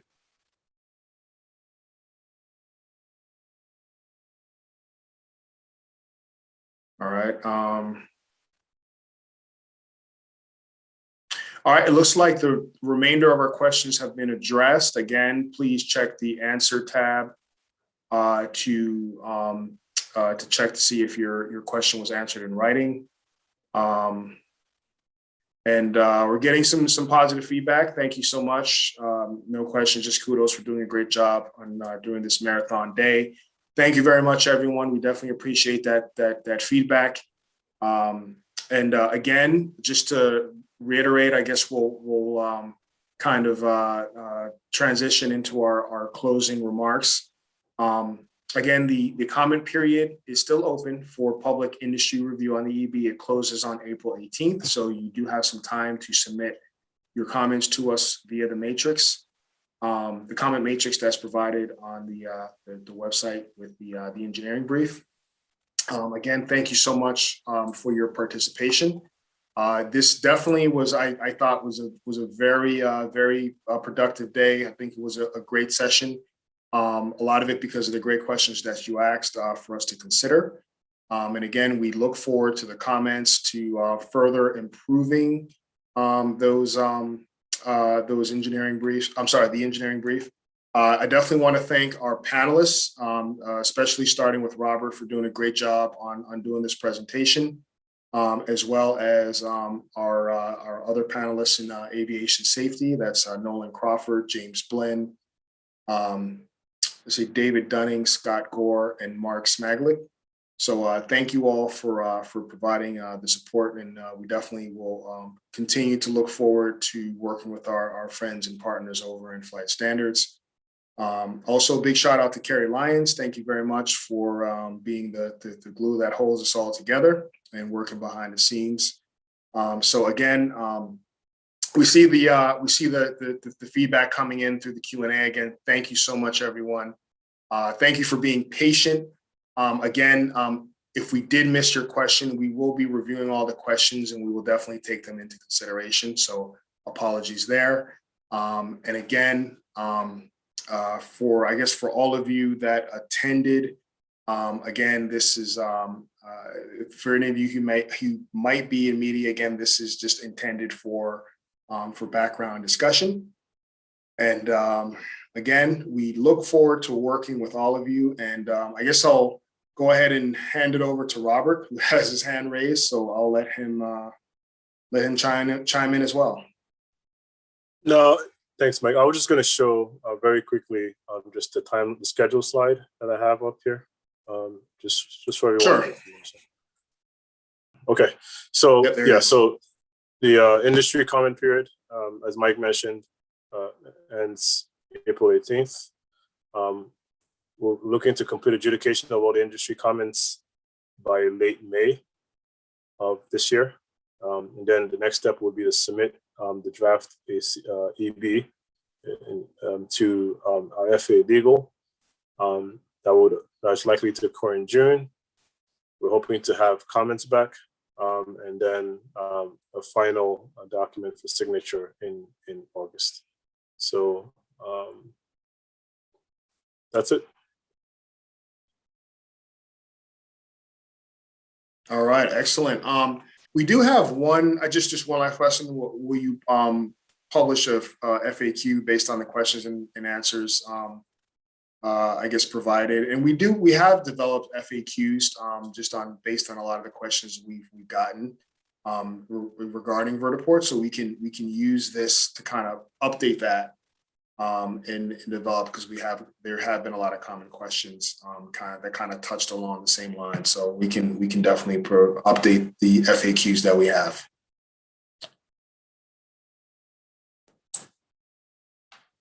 All right. So with that said, I'm not sure if any of our panelists or Carrie, or let's see, I don't know if John Dermody is still on the call.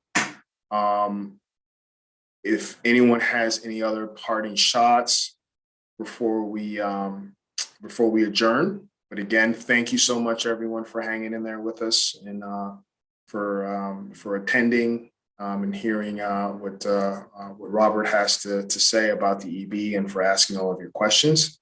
Greatly appreciated. So I think this was a great discussion. If there are no questions, we can go ahead and adjourn. So again, thank you very much, everyone. Take care. I look forward to meeting many of you, hopefully soon. And again, we definitely look forward to working with all of you. All right. Take care, everyone. It's been a pleasure. Thank you very much.